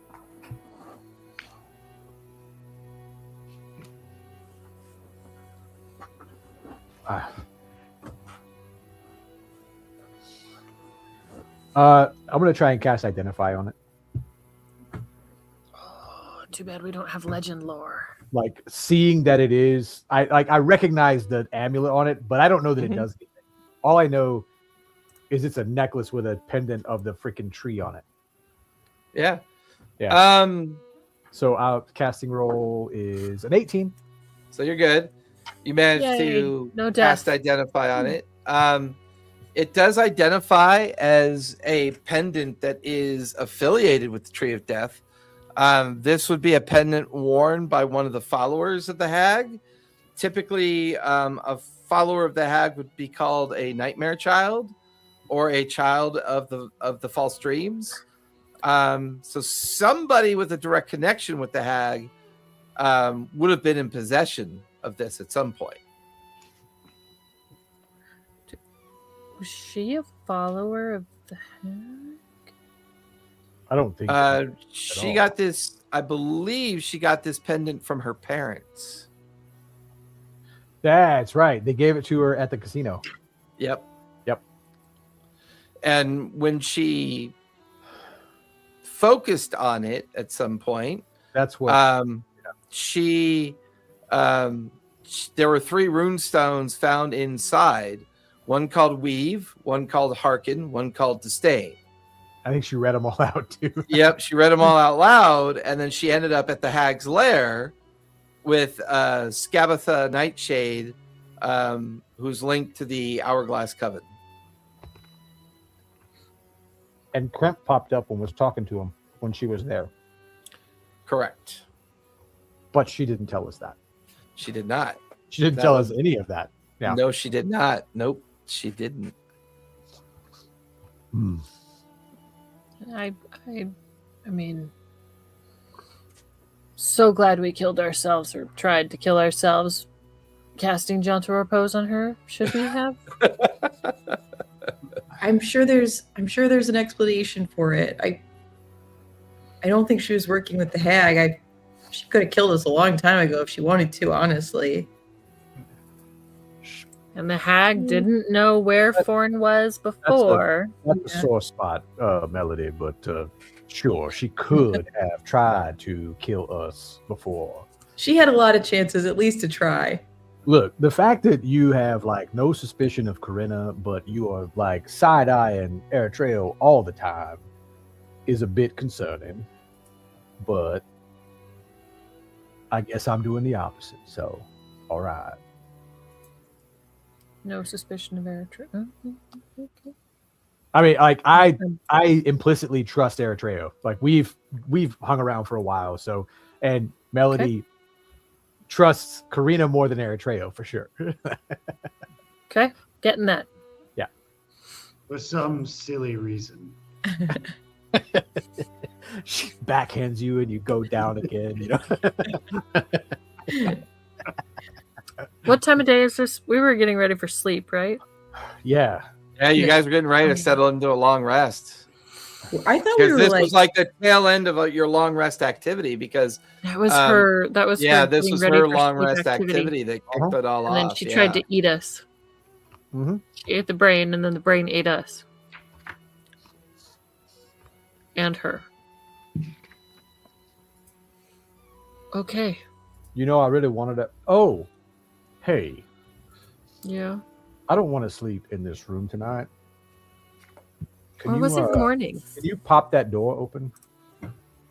I actually had thought that we were like at that wizard's tower still for some reason. Oh yeah, we had our long rest and went to the tower. You're right. Yeah. We Yeah. We're at We talked what- Oh to- yeah, that's right. You're at Dorns. That's Dormiers. right. In that case, he was not very helpful during that fight. He was not.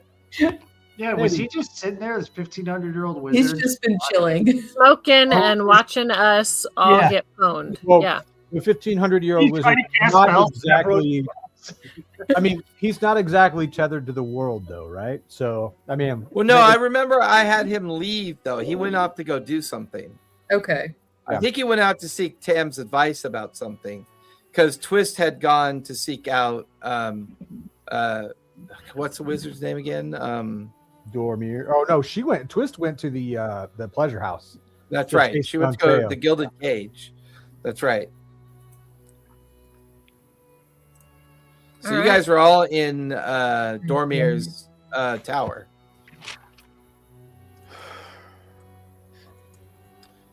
Well, I recall that there was also sort of a ticking clock on Fae that were going to be In the tower, executed. yeah. Is that tomorrow or is Yeah, that?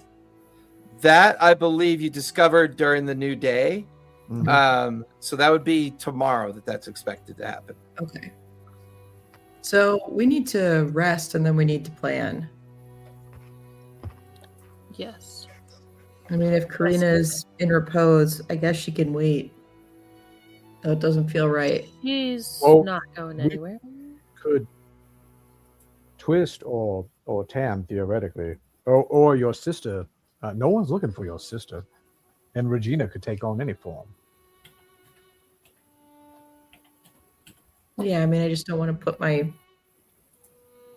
Well, and also you guys don't know, but I talked with Karina last night, and Puck is coming to pick Regina and my sister up. And Karina. Karina was planning to leave. Rockhaven may have facilities like that, right? It's possible they send might somebody have with someone them. who Well- could help her. Or at least a powerful cleric. They might. We could ask. But that's maybe a couple days, not too long.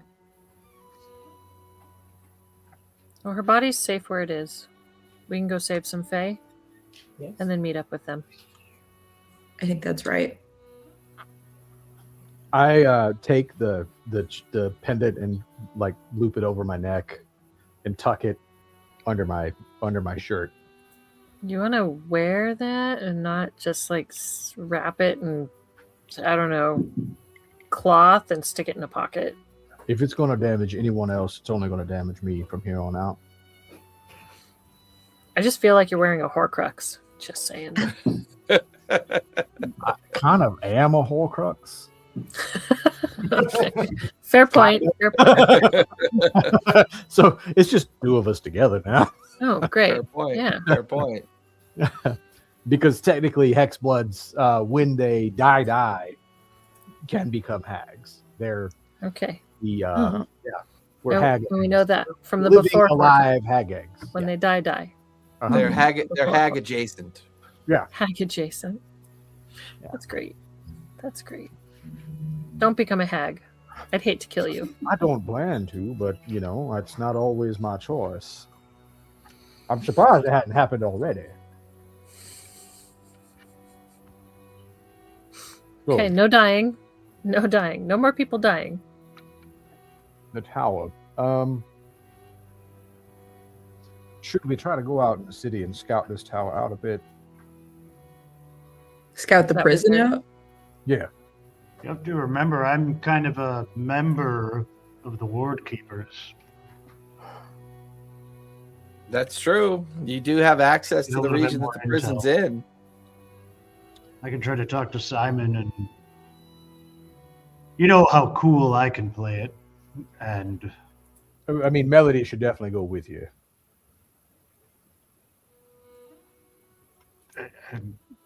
should I act like I've captured her? I like put my arm around his shoulder, like, She should definitely go with you. Well, if they're looking y'all for need her, I some would time to hate to work take out her this. straight to a prison. But she, like, we've been disguising self in public Okay. so that we don't look like the wanted You? people we are, or the species that we are. Yeah. But Goliath are okay. Goliath are safe. Eric Cochran are weird. But Fae are not safe. Right. But Twist has also come back from the gilded cage. And she came back right in the middle of what Karina was doing. That's when Tam got her to safety. Both Ariana and Greencloak were there as well. So Tam's going to offer to take the portable hole from you and take everybody back to the workshop. If you're going up to, he'll be the first one to say, if you're going up into the High Crown, you may want to leave a few things with me just in case.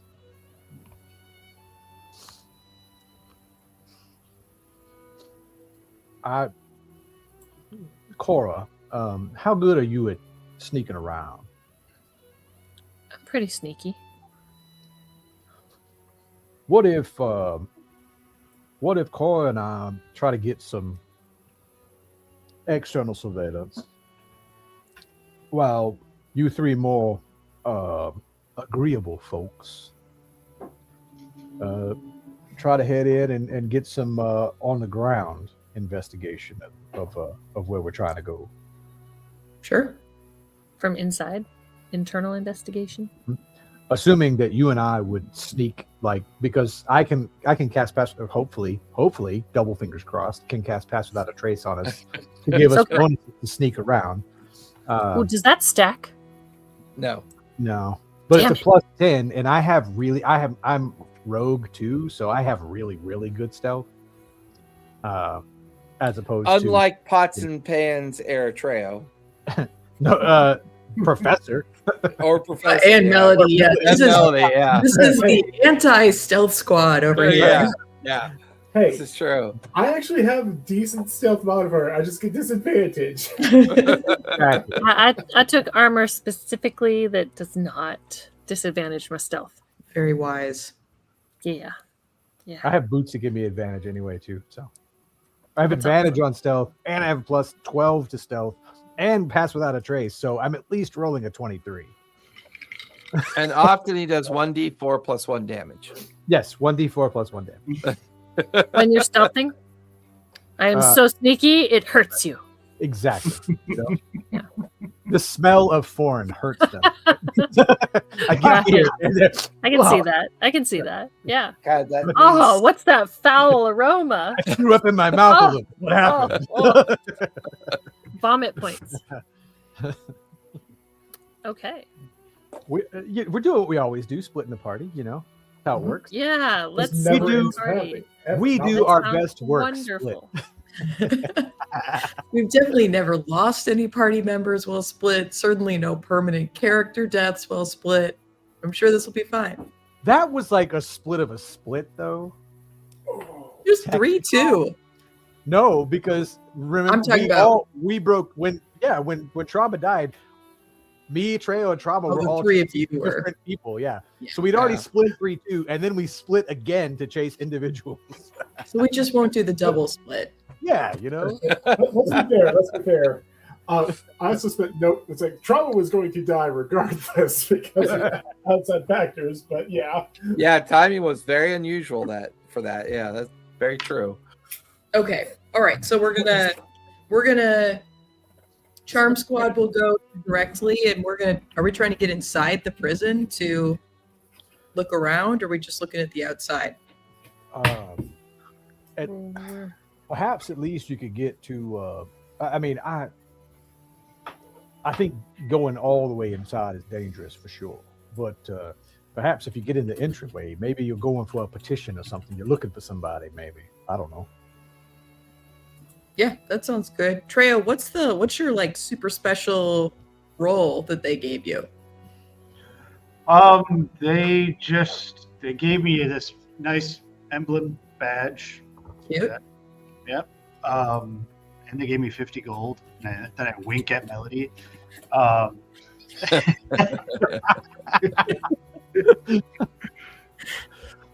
But they just kind of said I'm, honorary Fae Stalker. I guess you could call me. A title I totally made up myself. No, they found me very encouraging. They want me to be part of their group to help find these disgusting Fae. And yes, I'm kind of like a patrolman in a sense. Okay. But this Simon Fell guy really liked me. Tibian was a little skeptical, but I think she was coming around. So should I act like you guys are new recruits of? I found 2 new recruits. They want to help with the cause. I need to talk to Simon. I think we want to go to the prison, and Simon is probably not at the prison. Do we think that's right? Yeah, He's just a ward of the area, yeah. Yeah, so HQ. maybe we just look like 2 members of that order, 2 soldiers or something, and maybe you're going to the prison because you want to speak to a prisoner there or something. Yeah. Do you have a badge though, like I do? I'll do Sky Self and be just a super cute guard with the badge. That's fun that you got a badge that easily. Yeah. The guard, Dr. Fingers. Dr. Finger. Myself. Professor, how do you have any sort of? I assume you're going to go in your normal Aarakocra form. I am. I'm going to rely on. I don't mean to stereotype. On the inability of you mammalian species to not recognize other forms, and I'm just going to take out like a calligraphy brush and paint a red line around my bill. It's like I'm no longer an albatross Aarakocra. I'm a banded bill Aarakocra. That should be fine. None of you will be able to tell. I'm gonna pick up a piece of. I'm gonna pick up a rock and use it because with the artificer, the levels of artificer I have, I can modify a thing, and I'm gonna use my magical tinkering to look like the badge that the 2 of them are wearing, and like stick. It's like a splinter of wood that I'm like jamming into your shirt, but with magical tinkering, I can make it look like project the image of a badge. I think our problem is that Professor Jalbatross attacked the carts in his current form, so everyone kind of knows. I'm going to change out of my uniform. He's definitely a suspect. Yeah. Yeah, maybe Bill, change the but the clothes. bill is so convincing. Thank you, Ursrio. Now I could do switch form. I could switch Cora's form and Jalbatross's form. Cora is not a problem. Cora is also super stealthy, so maybe it's not a problem. She looks like Professor Jalbatross. Or I could just steal Twist form or something. I just need to steal someone's form and have someone be Professor Jalbatross for the next hour. Worst possible situation. Find someone outside in the in the street. No. Look like Even Professor better. Jalbatross. Do you have to be around the other person that you're switching forms with? They both have to be within range when I do this it's spell, a so it's switch. Oh man. it's 30 feet. But also, if I just transform a random person in the street into Professor Jalbatross, Then they get that would arrested. create issues. Yeah. So it has to be one of our group. I was gonna suggest the head guard guy fell and just swap them. Well, if you guys could sneaky grab a guard, I could switch form with the guard and Professor Jalbatross, and then you could just honk the guard on the head and leave him somewhere. Looking like Professor Jalbatross. I think I could arrange that. Honestly. But I only have an hour on this, so we would have to move really fast. So perhaps we look. Was it perhaps concentration?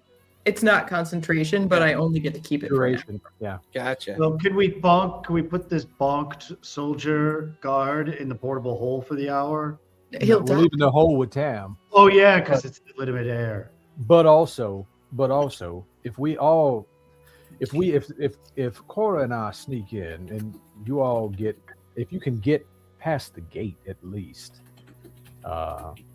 theoretically, Cora and I can grab a guard. I've got some fancy ways to tie up traps and they can be hung upside down and kept silent and out of sight for a while.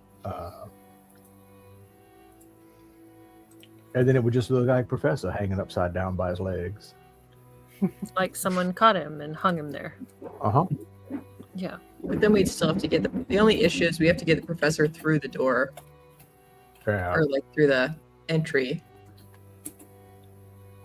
Hmm. But I could just I swap just him with. posted- I mean, we have a lot of bodies. We've got Twist. I mean, like we have people I could swap him with. We have Twist. Obviously, we could swap him with. We have a lot of bodies. Oh my god, that sounded so wrong. Who would it not? Guys, you got a Who ton would of it bodies to not work look with. weird? It's not like last campaign where we just carried around Like bodies in our Melody, haversacks I just- for I half just have the this creepy image of Melody peeking out a curtain, looking at all the crowds. There's a lot of bodies out here. Okay, so we could Do just. any of them want to party? It might be easier just to steal a random person and then keep them tied up and looking like Professor Well, Jobcross. I'm not cool. I'm not okay with that idea. That seems rather well. I mean, I we'd think- let them go as long as we remember to go back and untie them. As long as we Did remember. anyone just cast invisibility on Professor Jobcross? Does anyone? Oh yeah, that's true. I have invisibility. I can just Oh. do that. Oh, I well, have that works a skill. lot better. Yeah, that probably works a lot Doesn't better. turn anyone else into a target. Bonk I guard. mean, I like you guys are having this in-depth conversation about a plan. And like at the tail end of it, Professor's like reaching out for a little snack. And he goes, I'll just cast invisibility. Oh right, I forgot about that. I'm keeping the black band. This is a fashion statement now. Well, if we want a real reason to get into the prison, this person to be bonked could be turned into Jalbatross, could be knocked unconscious, and we could be turning them into the prison. As hey, we caught this man, this bird brain over here who started all this ruckus. I'm sorry, is that a slur? I didn't. A bit, yes. Would it work on a dead body? Does it have to be alive? Well, can we just knock him unconscious? Yeah, but does then we're say- leaving someone in jail. Yeah, but if he's a guard, he gets out. They find out our ruse after we're done with everything. But then we have to catch a guard. I think we should just get in and kind of play it by ear. If there's someone convenient to snatch, we can snatch him. Look, or you cast the spell on him while no one else is looking, and then you all three just attack the professor guard. That could be good. Oh, we caught this guy. But the guy will be like, "No, I'm not a bird. I swear." I'm not a bird. I You got can't. the wrong guy. that's just. I'm not a like this bird. Story, pal. He's the bird. Mm-hmm. I will say it does not require that the humanoid be alive for me to do this. At least it's not Okay. expressly required. So we could just find a dead body. I don't want to use Karina's, but we could just find a dead body and say, hey, we killed him and brought him in and you can have him. And then it's a dead body and it doesn't matter if they're left. Now we have to find a dead body. Well, I'm sure that's easier to find. People die all the time. Whether they want to or not. let's it sounds like we have a good plan to get in, and then once we get in, let's try and get to the prison and see what we can see. The professor can stay invisible for an hour, right? Yeah, for an That's right. hour. It's concentration, but as long as So say you get up to the prison, you pop up, you hit that guy, y'all switch places, and then you say, "Oh, we caught him." I like that. Love it. Love it. All right, so everybody, put your head in a circle. We got it. 1, 2, 3. PCs. Oh, you can tell it's almost the end of the year. yeah, a little We bit. are the Brain cells PCs. are all resetting, The prancing centaurs, the PCs. right? Prancing centaurs. So as you guys are, because it's morning now, right? Because you guys went over to Dormir's in the morning to have the conversation with him. He then left, which allowed Karina to do her thing. So, all right. So we'll say it's mid-morning by the time you guys put this plan together, and you're heading towards the area known as the High Crown, which is the upper district. As far as you know, it's pretty easy to see this massive 3-towered prison entrance on the inside. Eritrea would be familiar with it because he remembered seeing it when he was on his way into the Gilded Cage and on his way out from the Gilded Cage. It's a rather large structure that makes up the very back end of the High Crown district. It's actually behind all of the it's behind like all the administrative buildings, so it's kind of hidden. It's at the very back side of this district, of the High Crown district as well. Be right back, but I can hear you guys. Ooh. I will. I can go on and roll for the casting for Pass Without a Trace. Okay, go for that. Let me double check what level it is. It's level 3 or 4. Not level 4. I don't have that high. So Probably level 3. Pass Without a Trace, level 2, second level. Oh, Yeah, I have second level ranger spells only. Oh, come on. 14. All right, good stuff. Nice. okay. Yay. Pass Without a Trace is active. And that's duration, right? For an hour? It is an hour. I think it's concentration. Concentration for an hour, yeah. Yep. Concentration for an hour. So we have +10 to our stealth rolls. Cora and I have +10 to our stealth rolls. Yep. Love it. All right, so Foreign and Cora are going to peel off from the group once Eritrea is able to get everybody up into the High Crown district using his badge. When you guys initially approach and want to come into the High Crown district, what do the three of you look like? I think Professor Jalvatros is invisible. Eritrea looks like himself, but he's got his little guard patch. And I look like, a young woman in a guard uniform. All right.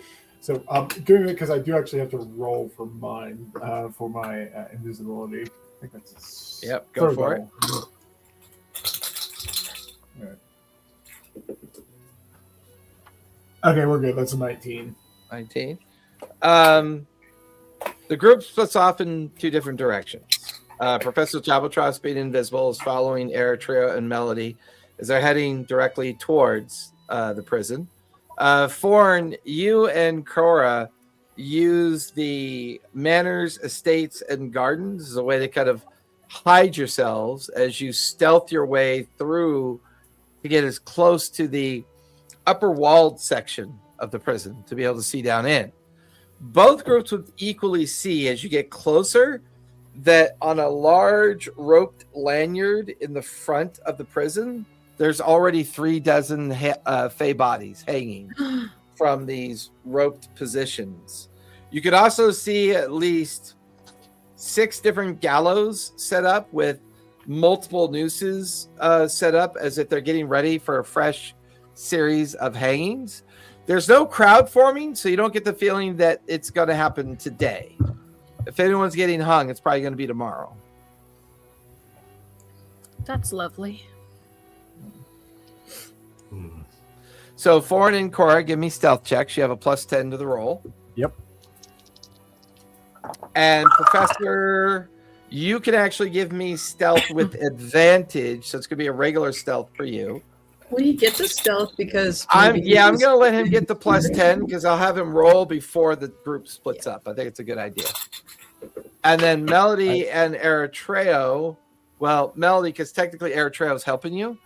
Give me deception with advantage if you Okay, would. and I'm going to use my channel divinity feature to make anything less than 10 10. Okay. 27 for my stealth roll. Okay, so 27 for foreign. Because I rolled a 34. 5. Well, I'm going to touch you for guidance.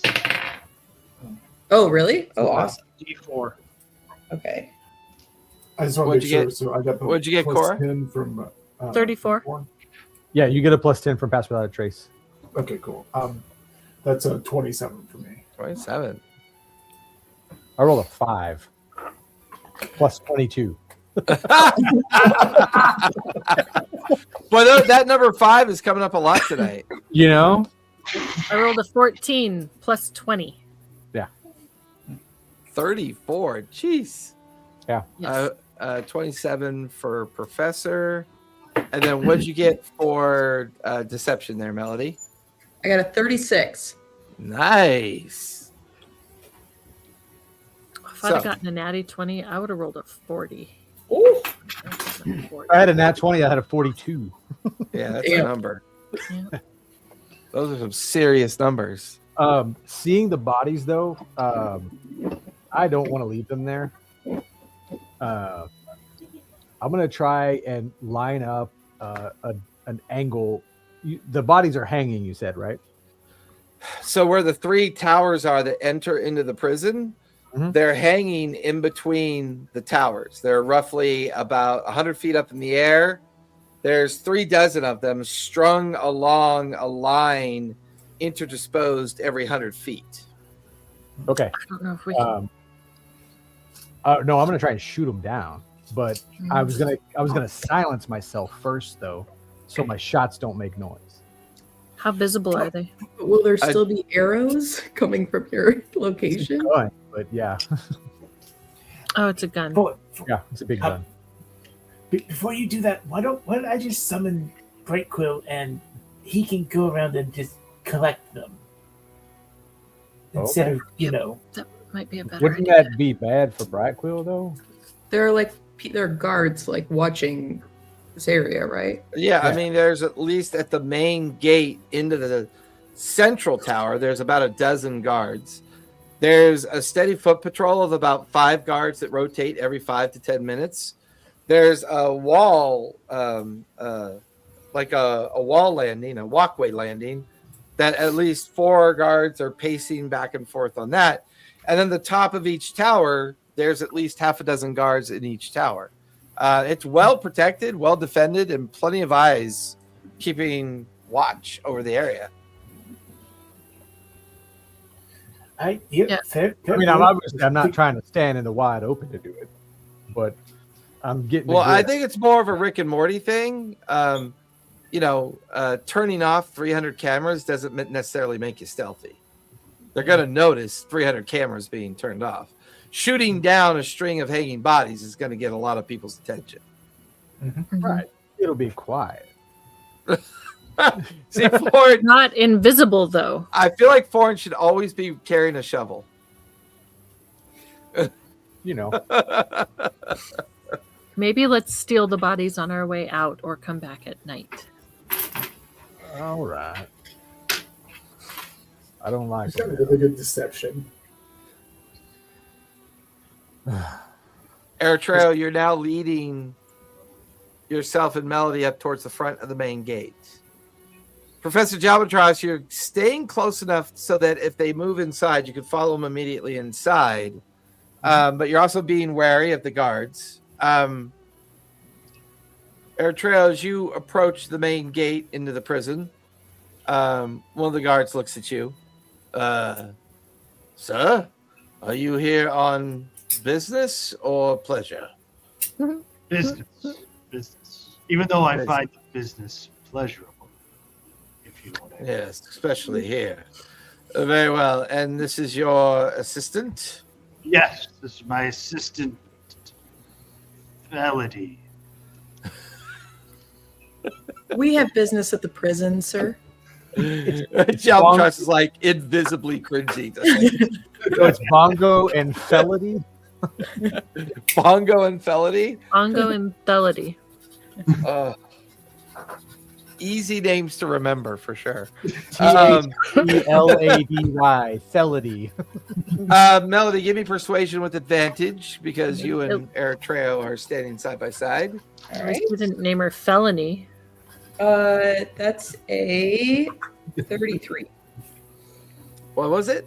33. Jesus, you're rolling high today. That was a nat 20. Oh, there you go. Because, well, of course, I was no disrespect intended. Please be sure to sign in with the reception desk. Leave your ward number and who your senior officer is, and let the guide there know your purpose of business, and they will assist you in any way as possible. Be mindful. Stay away from the East Wing. We are in the midst of preparations there, and no one is allowed there without the explicit directorate of the warden who takes care of the prison. Is that the wing where the prison is? Could be. It's that wing of the prison. Sound like. I mean, the entire prison's a prison. He's just describing one particular section of the prison as being off limits. Yeah, the third floor corridor is off limits unless you want to die a painful death. The east wing, he's saying the east wing of the prison is off limits? Correct. Okay, sorry, I missed that. Okay. All right, thank you, understood. Because of preparations? Preparations. That's what he said. Preparations. Cora and Foreign, from your current hiding position, you watch as Melody and Eritrea are able to gain entrance into the prison. You assume the Travis is with them. Did we hear the stay away from the east wing? Are we close enough? No, to you hear wouldn't that? have been close enough for that. You're close enough to be able to see them make their way inside, which would be your cue for beginning whatever you guys want to do. If I'm within 120 feet of them, I can, as a cantrip, just message, that they mentioned the East Wing for preparations might be where they are being kept. Okay, I would say that either Cora or Foreign would have heard that just before you disappeared into the prison. Okay. Okay. So they said the east will head that way. Are there any rats around? Any Of rocks? course there's. Rats. Of course there's. Rats. Vermin. Rats? I mean, Uh-huh. give me a nature check and actively look for them. Sure. Sure. 16. Yeah, predominantly in the alleyways. You've seen them scurry about amongst the garbage piles and other things that are left in alleyways. I'm gonna get one of their attentions, and I want to cast. What's the name? Yeah, make sure this is the right Animal one. messenger. Animal messenger first. Yeah, I'm gonna go for animal messenger first. Okay. Second level. I'll roll for it real quick. No, sorry, not speak with animals. I'm sorry, speak with animals, not animal. Speak with Yeah. animals. Speak with animals. Animal friendship. And yeah, that's first level spell. So let me get that one off real quick. Concentration spell, right? No, that does not cast. Hang on, wait a minute. Yes, it does. Okay, whew, that's close. First level spell.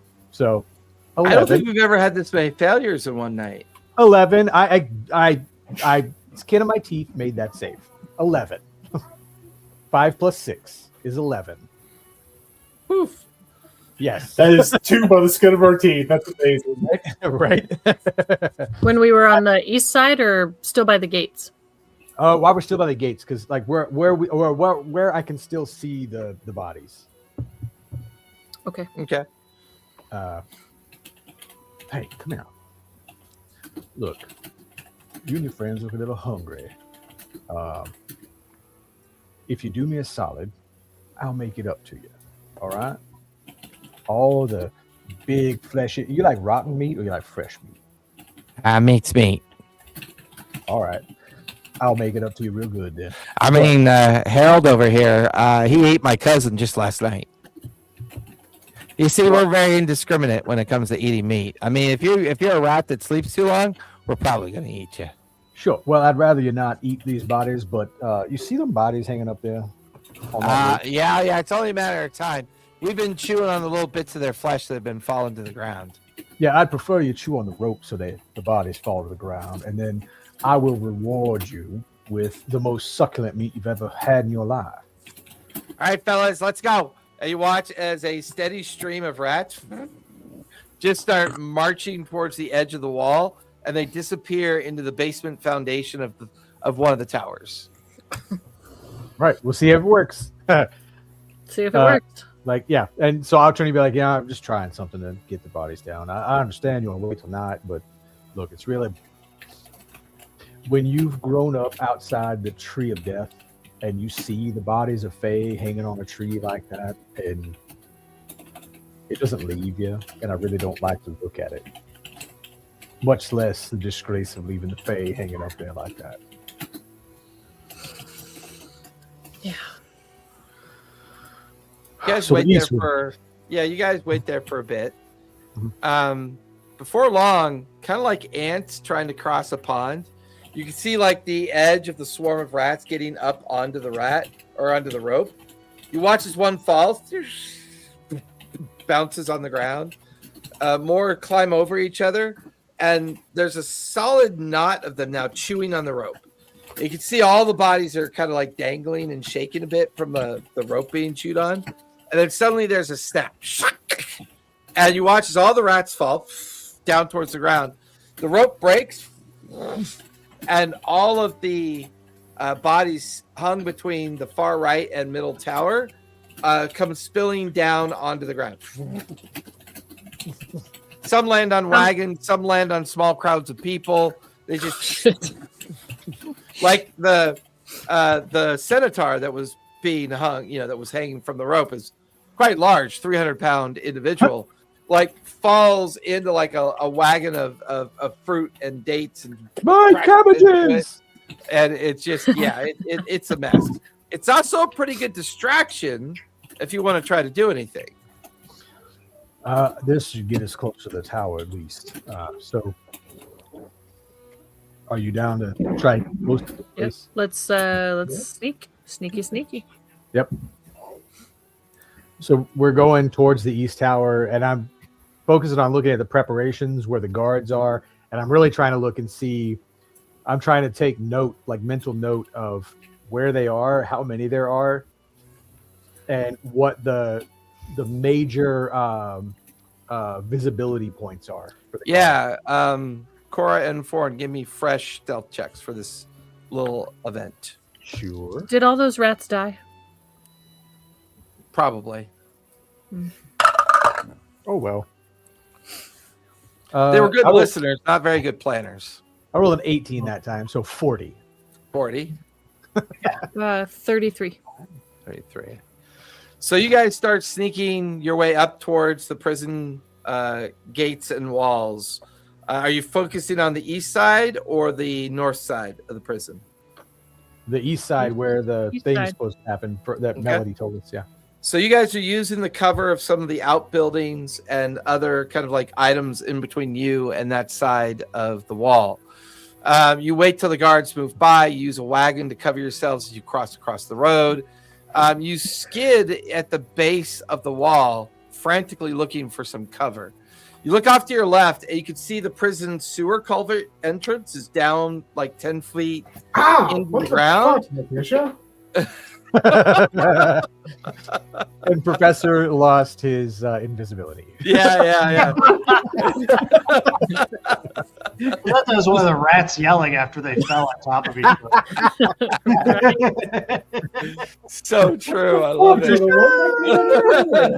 What the fuck? Like a fucking rat. So Professor I'm got not hit actually by a rat. injured, That's but what happened. I can't just get back in the way. As you realize there's this culvert, this sewage entrance that probably manages all the drainage and sewage out of the prison. It's in a ditch that's about 10 feet deep, and then it goes a little bit further down, this rusty old grate that's down there. You and Cora slip into the ditch just to kind of get some immediate cover before the next patrol comes walking by. There are a lot of guards for this prison. Getting in and getting out, it feels like a near impossibility. The main gate at any given time, at least 24 guards in rotation. Foot patrol guards of groups of 5. People walking the ramparts up above. It's only this particular spot that's kind of at an angle and kind of out of the way that really allows you and Cora to take a breath to try to figure out what to do next. Is it locked? That's what I was going to ask. You think you could open it? If The it's two not of locked, you, if yeah, you- the two or if you slide down the gravel and get into the culvert itself. There's a very large steel bar running across the inside of the culvert. And it's kind of like latched up into a loop. You can also see a pretty sizable padlock on the kind of like pulley section where you could pull the grate open. It's also in 2 pieces, an upper and lower part as well. Somebody's free to give me investigation as you examine it. Okay. That's a nat 20 plus 5 is a 25. Nice. It is definitely heavily locked, but the metal grate's old and rusty. Definitely not very well cared for. You peer through the open squares into the interior. It smells pretty foul, so this feels like the main drainage coming in from the prison itself. But even like be watching gross. Cora kind of slightly jiggle the gate while you're looking at it, it crumbles a little bit. The connectors and the metal rust comes off of it. A little bit of the rock that it's kind of bolted to crumbles away. This thing's in pretty rough shape. I'm gonna try and quietly. Hang on. I want to try and cast silence on us right now. Go for it. Your is silence concentration? No, it's duration. Pass without a trace is not concentration. Silence No. is concentration. Pass without a trace is not. I thought pass without a trace Hang on. was Pass Am I without looking at it trace wrong? Was I'm sorry. pass without a trace is concentration, and silence is concentration. Yeah, that's So, the new how about 2024 silence is I- concentration now. Yeah. How about I cast silence? I actually have silence prepared. Okay. All right. D20 and add your spell attack modifier roll to it for your casting roll. 16 plus 6. You're good with a 22. You watch as she casts silent on the graded area where the culvert is, basically. Mhm. Bubbles out. Cora, give me athletics or acrobatics as you try to yank on the grill and pull it away from the culvert I entrance. have proficiency with acrobatics, so I could have theoretically athletics. help you with that. But yeah, you probably have it. Big, strong, muscular Goliath girl. I rolled a 17 plus. Oh wait, I have advantage. That's not better. 17 plus 7. Oh, 24. Yeah, like you just feel your biceps swell out, your lats and your neck muscles all bulge as you pop the grate in 2. The upper half kind of peels away, but the lower half comes away completely. A spill of water kind of comes out as well, kind of filling part of the trench. The smell is like horrid, but the sewer entrance is now open. And I would be facing away from you at this point because I'm at like I've been lookout while you're trying to crack that open just in case. Right. Are you guys heading in? Yes, and we're gonna try and obscure the fact that we broke the door. The I have mending, so Yeah, so as you come in, Cora, Okay. you close it behind you. Mhm. Thorn begins to use cantrip mend to kind of straighten the bar and make the loose Not- ends of the metal kind of not enough that it will be harder to break to get out though. Yeah, right. what I'm looking at is like where if it's split apart, multiple teeth are split apart. I'm basically grabbing one set of teeth Right. and mending them back together so it holds together. Gotcha. So that way And it's with not all of that- them, it's like a top and bottom tooth that are just stuck back together now. Yeah, with Yeah. that, you two begin to journey into the darkness of the sewer. Did Did you drop Air Trio Constitution? and Melody, you are now. Now that we're not silent, or not, yeah. Now I'm gonna drop the silence.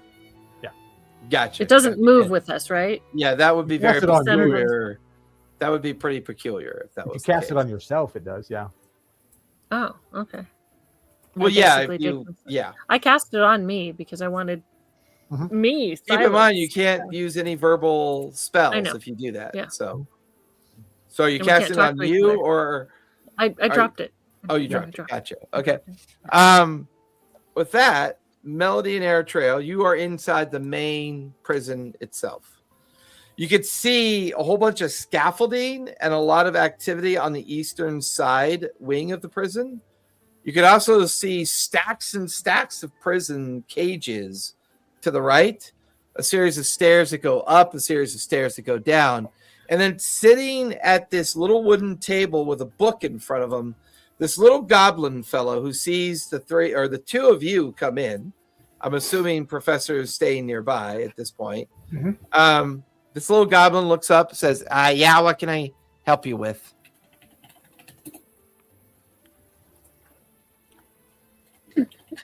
I love that. That is Eritreo's response. It's just What, you've never seen a goblin do a job before? I mean, that's kind of racist. Or You specious. mean- Depends. Hey! We tend to be the racist type, and please excuse us. Or No. He's totally joking. I've seen tons of goblins do a great job. I'm sure you're awesome. Oh, what are you saying? It takes a ton of goblins to do one good job? Is that what you're saying? I think that is what she's saying. And us I feel being like you're just trying to pick a these fight are the with me. things we believe. He like gets out of his chair. He's all like 2 feet tall. You're like almost 6 feet tall. What makes you think I'm trying to pick a fight? Huh? And then he turns around, sits back in his chair. What do you want? Where are you going? Who are you seeing? We've been sent to inspect the security on the east wing to ensure it's adequate before tomorrow. Again? This is like the third group to do. We just sent a group in there about an hour ago. Well, we need a lot of checks and balances, my goofy young friend, little friend. I have a name. It's not Goofy. And what is it? Well, now I don't want to tell you because you're just going to make fun of it. Anyway, sign your name here, put your warden mark there, and I'll let you in. I'm gonna sign a name, and whoever's like number is in there before mine, I'm just gonna do one number off from that number. Yeah.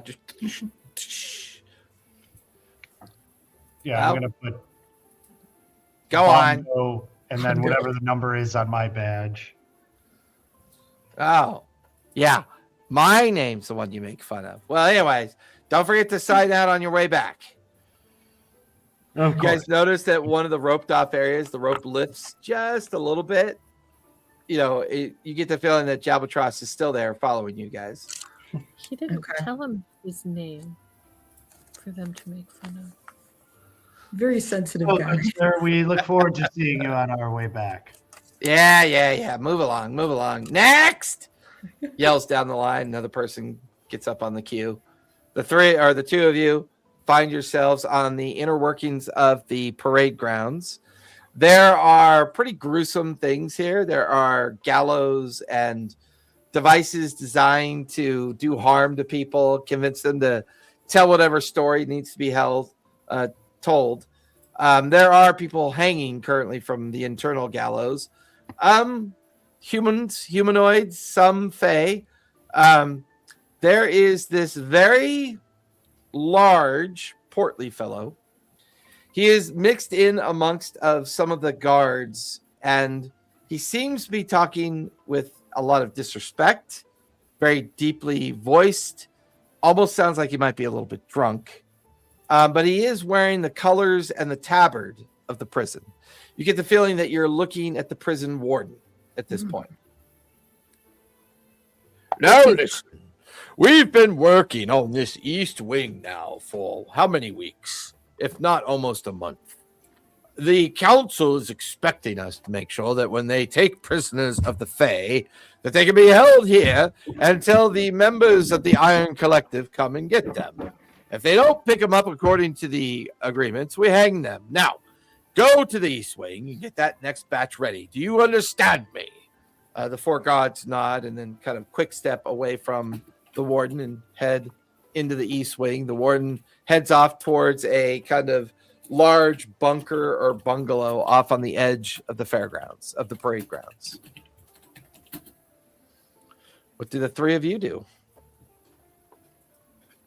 So we're outside of parade grounds. We're still not close to where the Fae are actually being kept, right? No, you could see the entrance to the east wing off to your left, maybe a couple 100 feet off to your left under some scaffolding.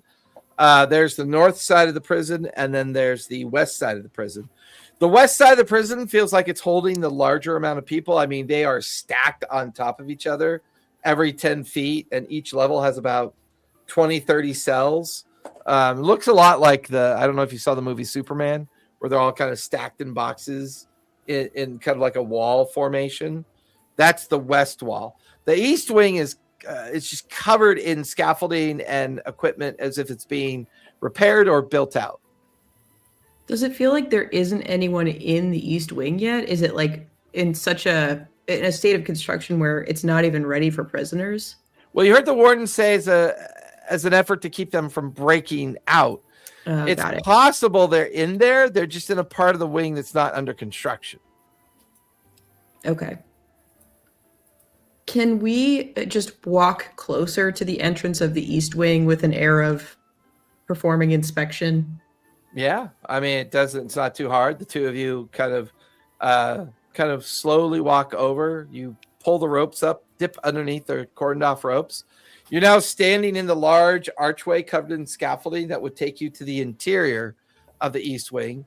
And from there, you can hear the sounds of people groaning or making those kind of traditional suffering noises that people are being dealt with harshly. You can hear the lash of a whip, the bark of a heavy order to, do what you're told. And you feel like as you are now walking through the alcove into this one particular area, you're now in the heart of the East Wing. Looking around, it is a stone and iron tower that rises above you. 3/4 of the tower are under construction. There's one side of the tower with lots of cages filled with probably 4 to 5 dozen Fae folk. And as Melody and Eritrea, you're checking this out, there are guards around, but they're going to assume if you're here, you're supposed to be here. There's no way that you'd be let this far in if you weren't. So they're kind of nervous and avoiding you on purpose because they're not sure why you're there, but they see your badges and they recognize there's some authority there. Professor, you're taking all this in as well, but no one can see you. And it's only been about 15 minutes since you've made the journey from the outside to the reception area to the alcove and now into the interior of the East Wing. Is there anything Professor wants to do because no one can see you? Can I see? Do I have eyes on any of the prisoners that are kind of eyeing Melody and Eritrea? I mean, it's hard to say because they're so far up into the tower space. You can see shadowy forms, but you don't see anyone specifically. Okay.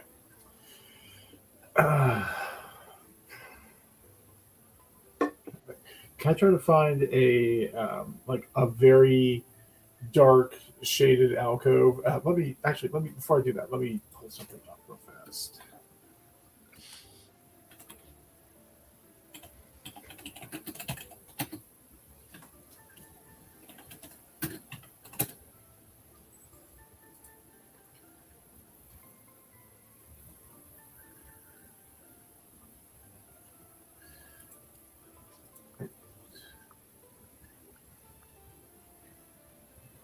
Okay, cool. I don't think they've got sofas. I do want to do that. I want to see if I can find just a secluded area to kind of get away. And I'm going to summon Brightquill. Okay. You find this little kind of like shadowy area, and you can still see Eritrea and Melody kind of taking everything in, trying to figure out maybe how to access things, see what's around them. You're tucked away behind some interior structures, small buildings designed to support the work that's going on in here. All right. So I do not pops into existence. just Oh, you immediately summoned me into yet another level. Oh, what? Sorry. Yeah. Okay. I need you What? to go What are we up. doing? Am I breaking you out of prison again? Not again. Oh, I need you to stay out of sight. Absolutely stay out. If you're spotted, it's like revert back to the to your pocket dimension. But pass the word, friends are here. you do know I'm a magical creature, right? Yes. But Okay. you can also turn. He turns into like a cat, this like little tiny, cute little gray cat. He kind of like rubs himself up against your leg, and then he just looks at you with that kind of like typical cat is smarter than you look, and just immediately starts taking off in the direction of the stairs that will go up into the cells. And then you feel his telepathic connection to you. Let me guess, we're doing another jailbreak. I want you to pass the word to the prisoners. Friends are here. Be ready. It's like I don't have. So friends are here, and be ready to go in a moment's notice. Yes. Very well. Sorry. You can Yeah, see me, the little- Eric, is kind of having trouble wording. you can see the little gray cat, like even stops, and one of the guards, oh, you're such a cute little boy, scrunches the cat's ears, and then the cat keeps going. Another guard kind of rubs him, and another guard gives him a tasty treat. And the guard that gives him a tasty treat, the cat stops, turns around, starts begging for more and for more and for more. Brightquill has a bit of an appetite problem, so he's like, he's just gorging on these little tiny meat treats that the guard's giving him. And finally, the guard goes, "Get out of here!" And then, Brightquill starts waddling away, just kind of waddling up and disappears up into the shadows of the bars. So what you're telling me is that my summoned mount takes far more after his cat side than his bird side. I get it. Probably. Melody and Eritrea, as you stand there, a tall, thin individual with long black hair pulled back in a ponytail, a kind of shadowy beard that looks like it's only grown in for a couple days, steely gray eyes, and kind of like a very serious look on his face. I was not aware that we were receiving more inspections today. And the two of you would be?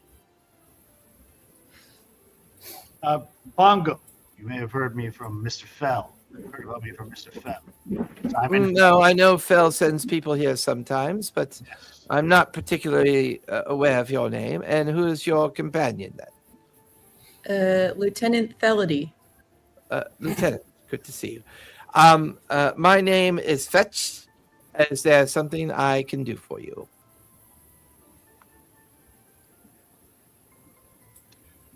Yes, we, with everything that's been happening, and I don't know.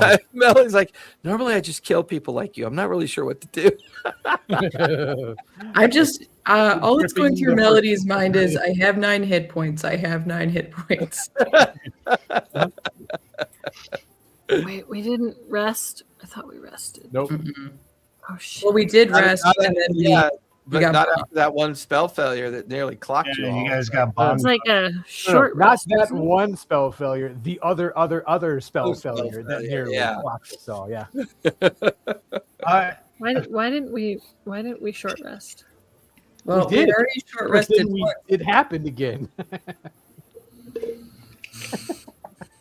Well, Mr. Fetch, Yes.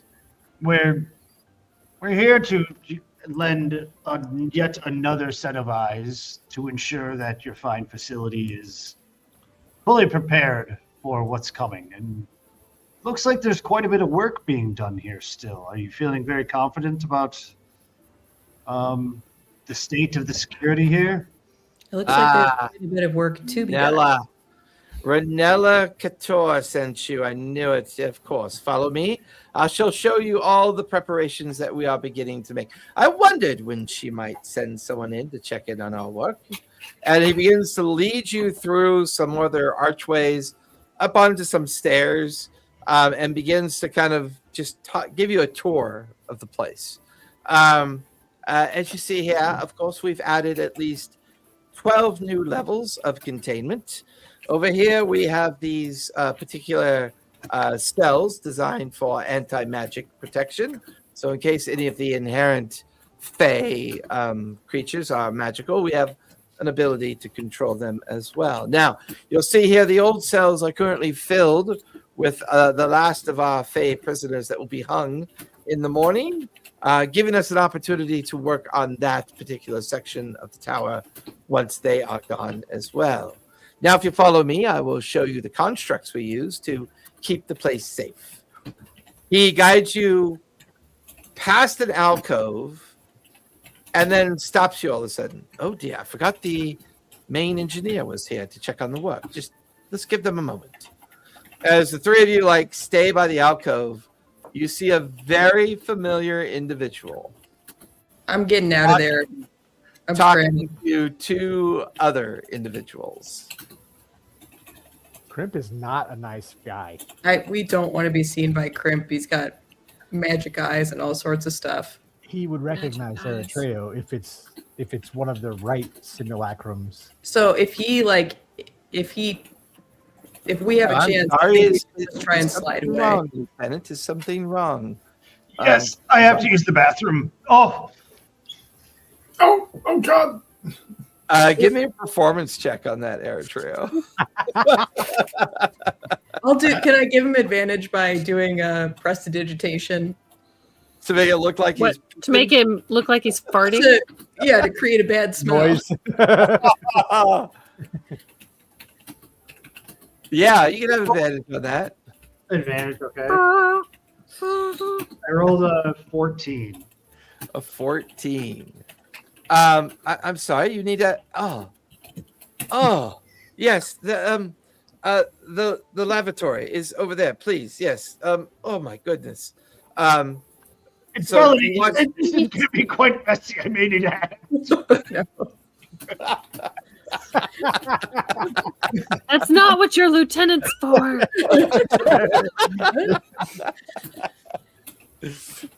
Are you following him, Melody? Oh yeah, for sure. Okay. The two of you duck behind the building that was pointing. You notice that Fetch is standing there patiently waiting as you two are kind of tucked and hidden away. You then watch as Crimp comes out of the alcove, and as he does, you feel the ground.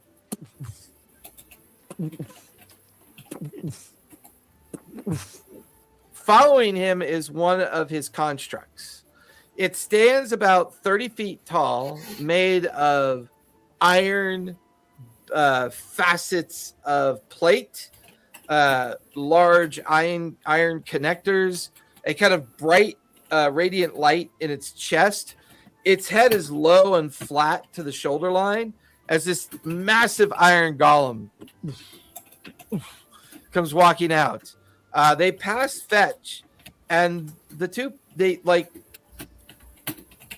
kind of come near enough to you that when the golem, the construct, stops, Crimp and the two other people are having a conversation. Crimp addresses the two people. One of them goes by the name of Gorthon Vale, and the other one goes by the name Mira Sunweft. Mira looks at Crimp, and you're certain that these constructs will contend and deal with these rebels, these whoever these people are, fire eaters. I don't know what they call themselves, but we need to get them under control. We know that they are being secretly led by one of our council members. We suspect a person that goes by the name of Brack Stormcall. He's in charge of the Minor Guild, and I believe that he is the one leading this little rebellion. And I would appreciate us having some guarantees about that. Crib goes, of course, I build these things with a specific purpose in mind. And he stops, and he looks around. Huh. My imagination, if I had one. Now, not to worry. Let's go, Gothan, Mira, walk with me. Let's go meet up with Zeri Kwon and see what they have to say in regards to the price and the amount of these that you need. I can assure you, it's a deal that you'll never do without, and you certainly will enjoy the protection. Meanwhile, Melody and Eritrea, you realize that the construct doesn't move. It stays right there in the middle of the parade ground, not more than about 60 feet away from the building that you and Eritrea are hiding by. A very nervous Fetch is looking around, wondering what had happened, and he just kind of throws his hands up in the air and starts kind of quick pacing back towards the reception table as he no longer can see or understand why you guys haven't come back yet. I feel like that is a perfect spot to finish. Schedule. I believe we play for the last time of the year next Sunday, the 21st. Is everybody still good for that day? Yep. We are then off the 28th, and then we do not meet again until the 4th. Coolsies? Yep. Go ahead and linger for a bit. Everyone else, thank you so much for watching and coming out. Be safe, be kind, and don't forget, play a game, everyone. We'll see you next week. Bye, y'all.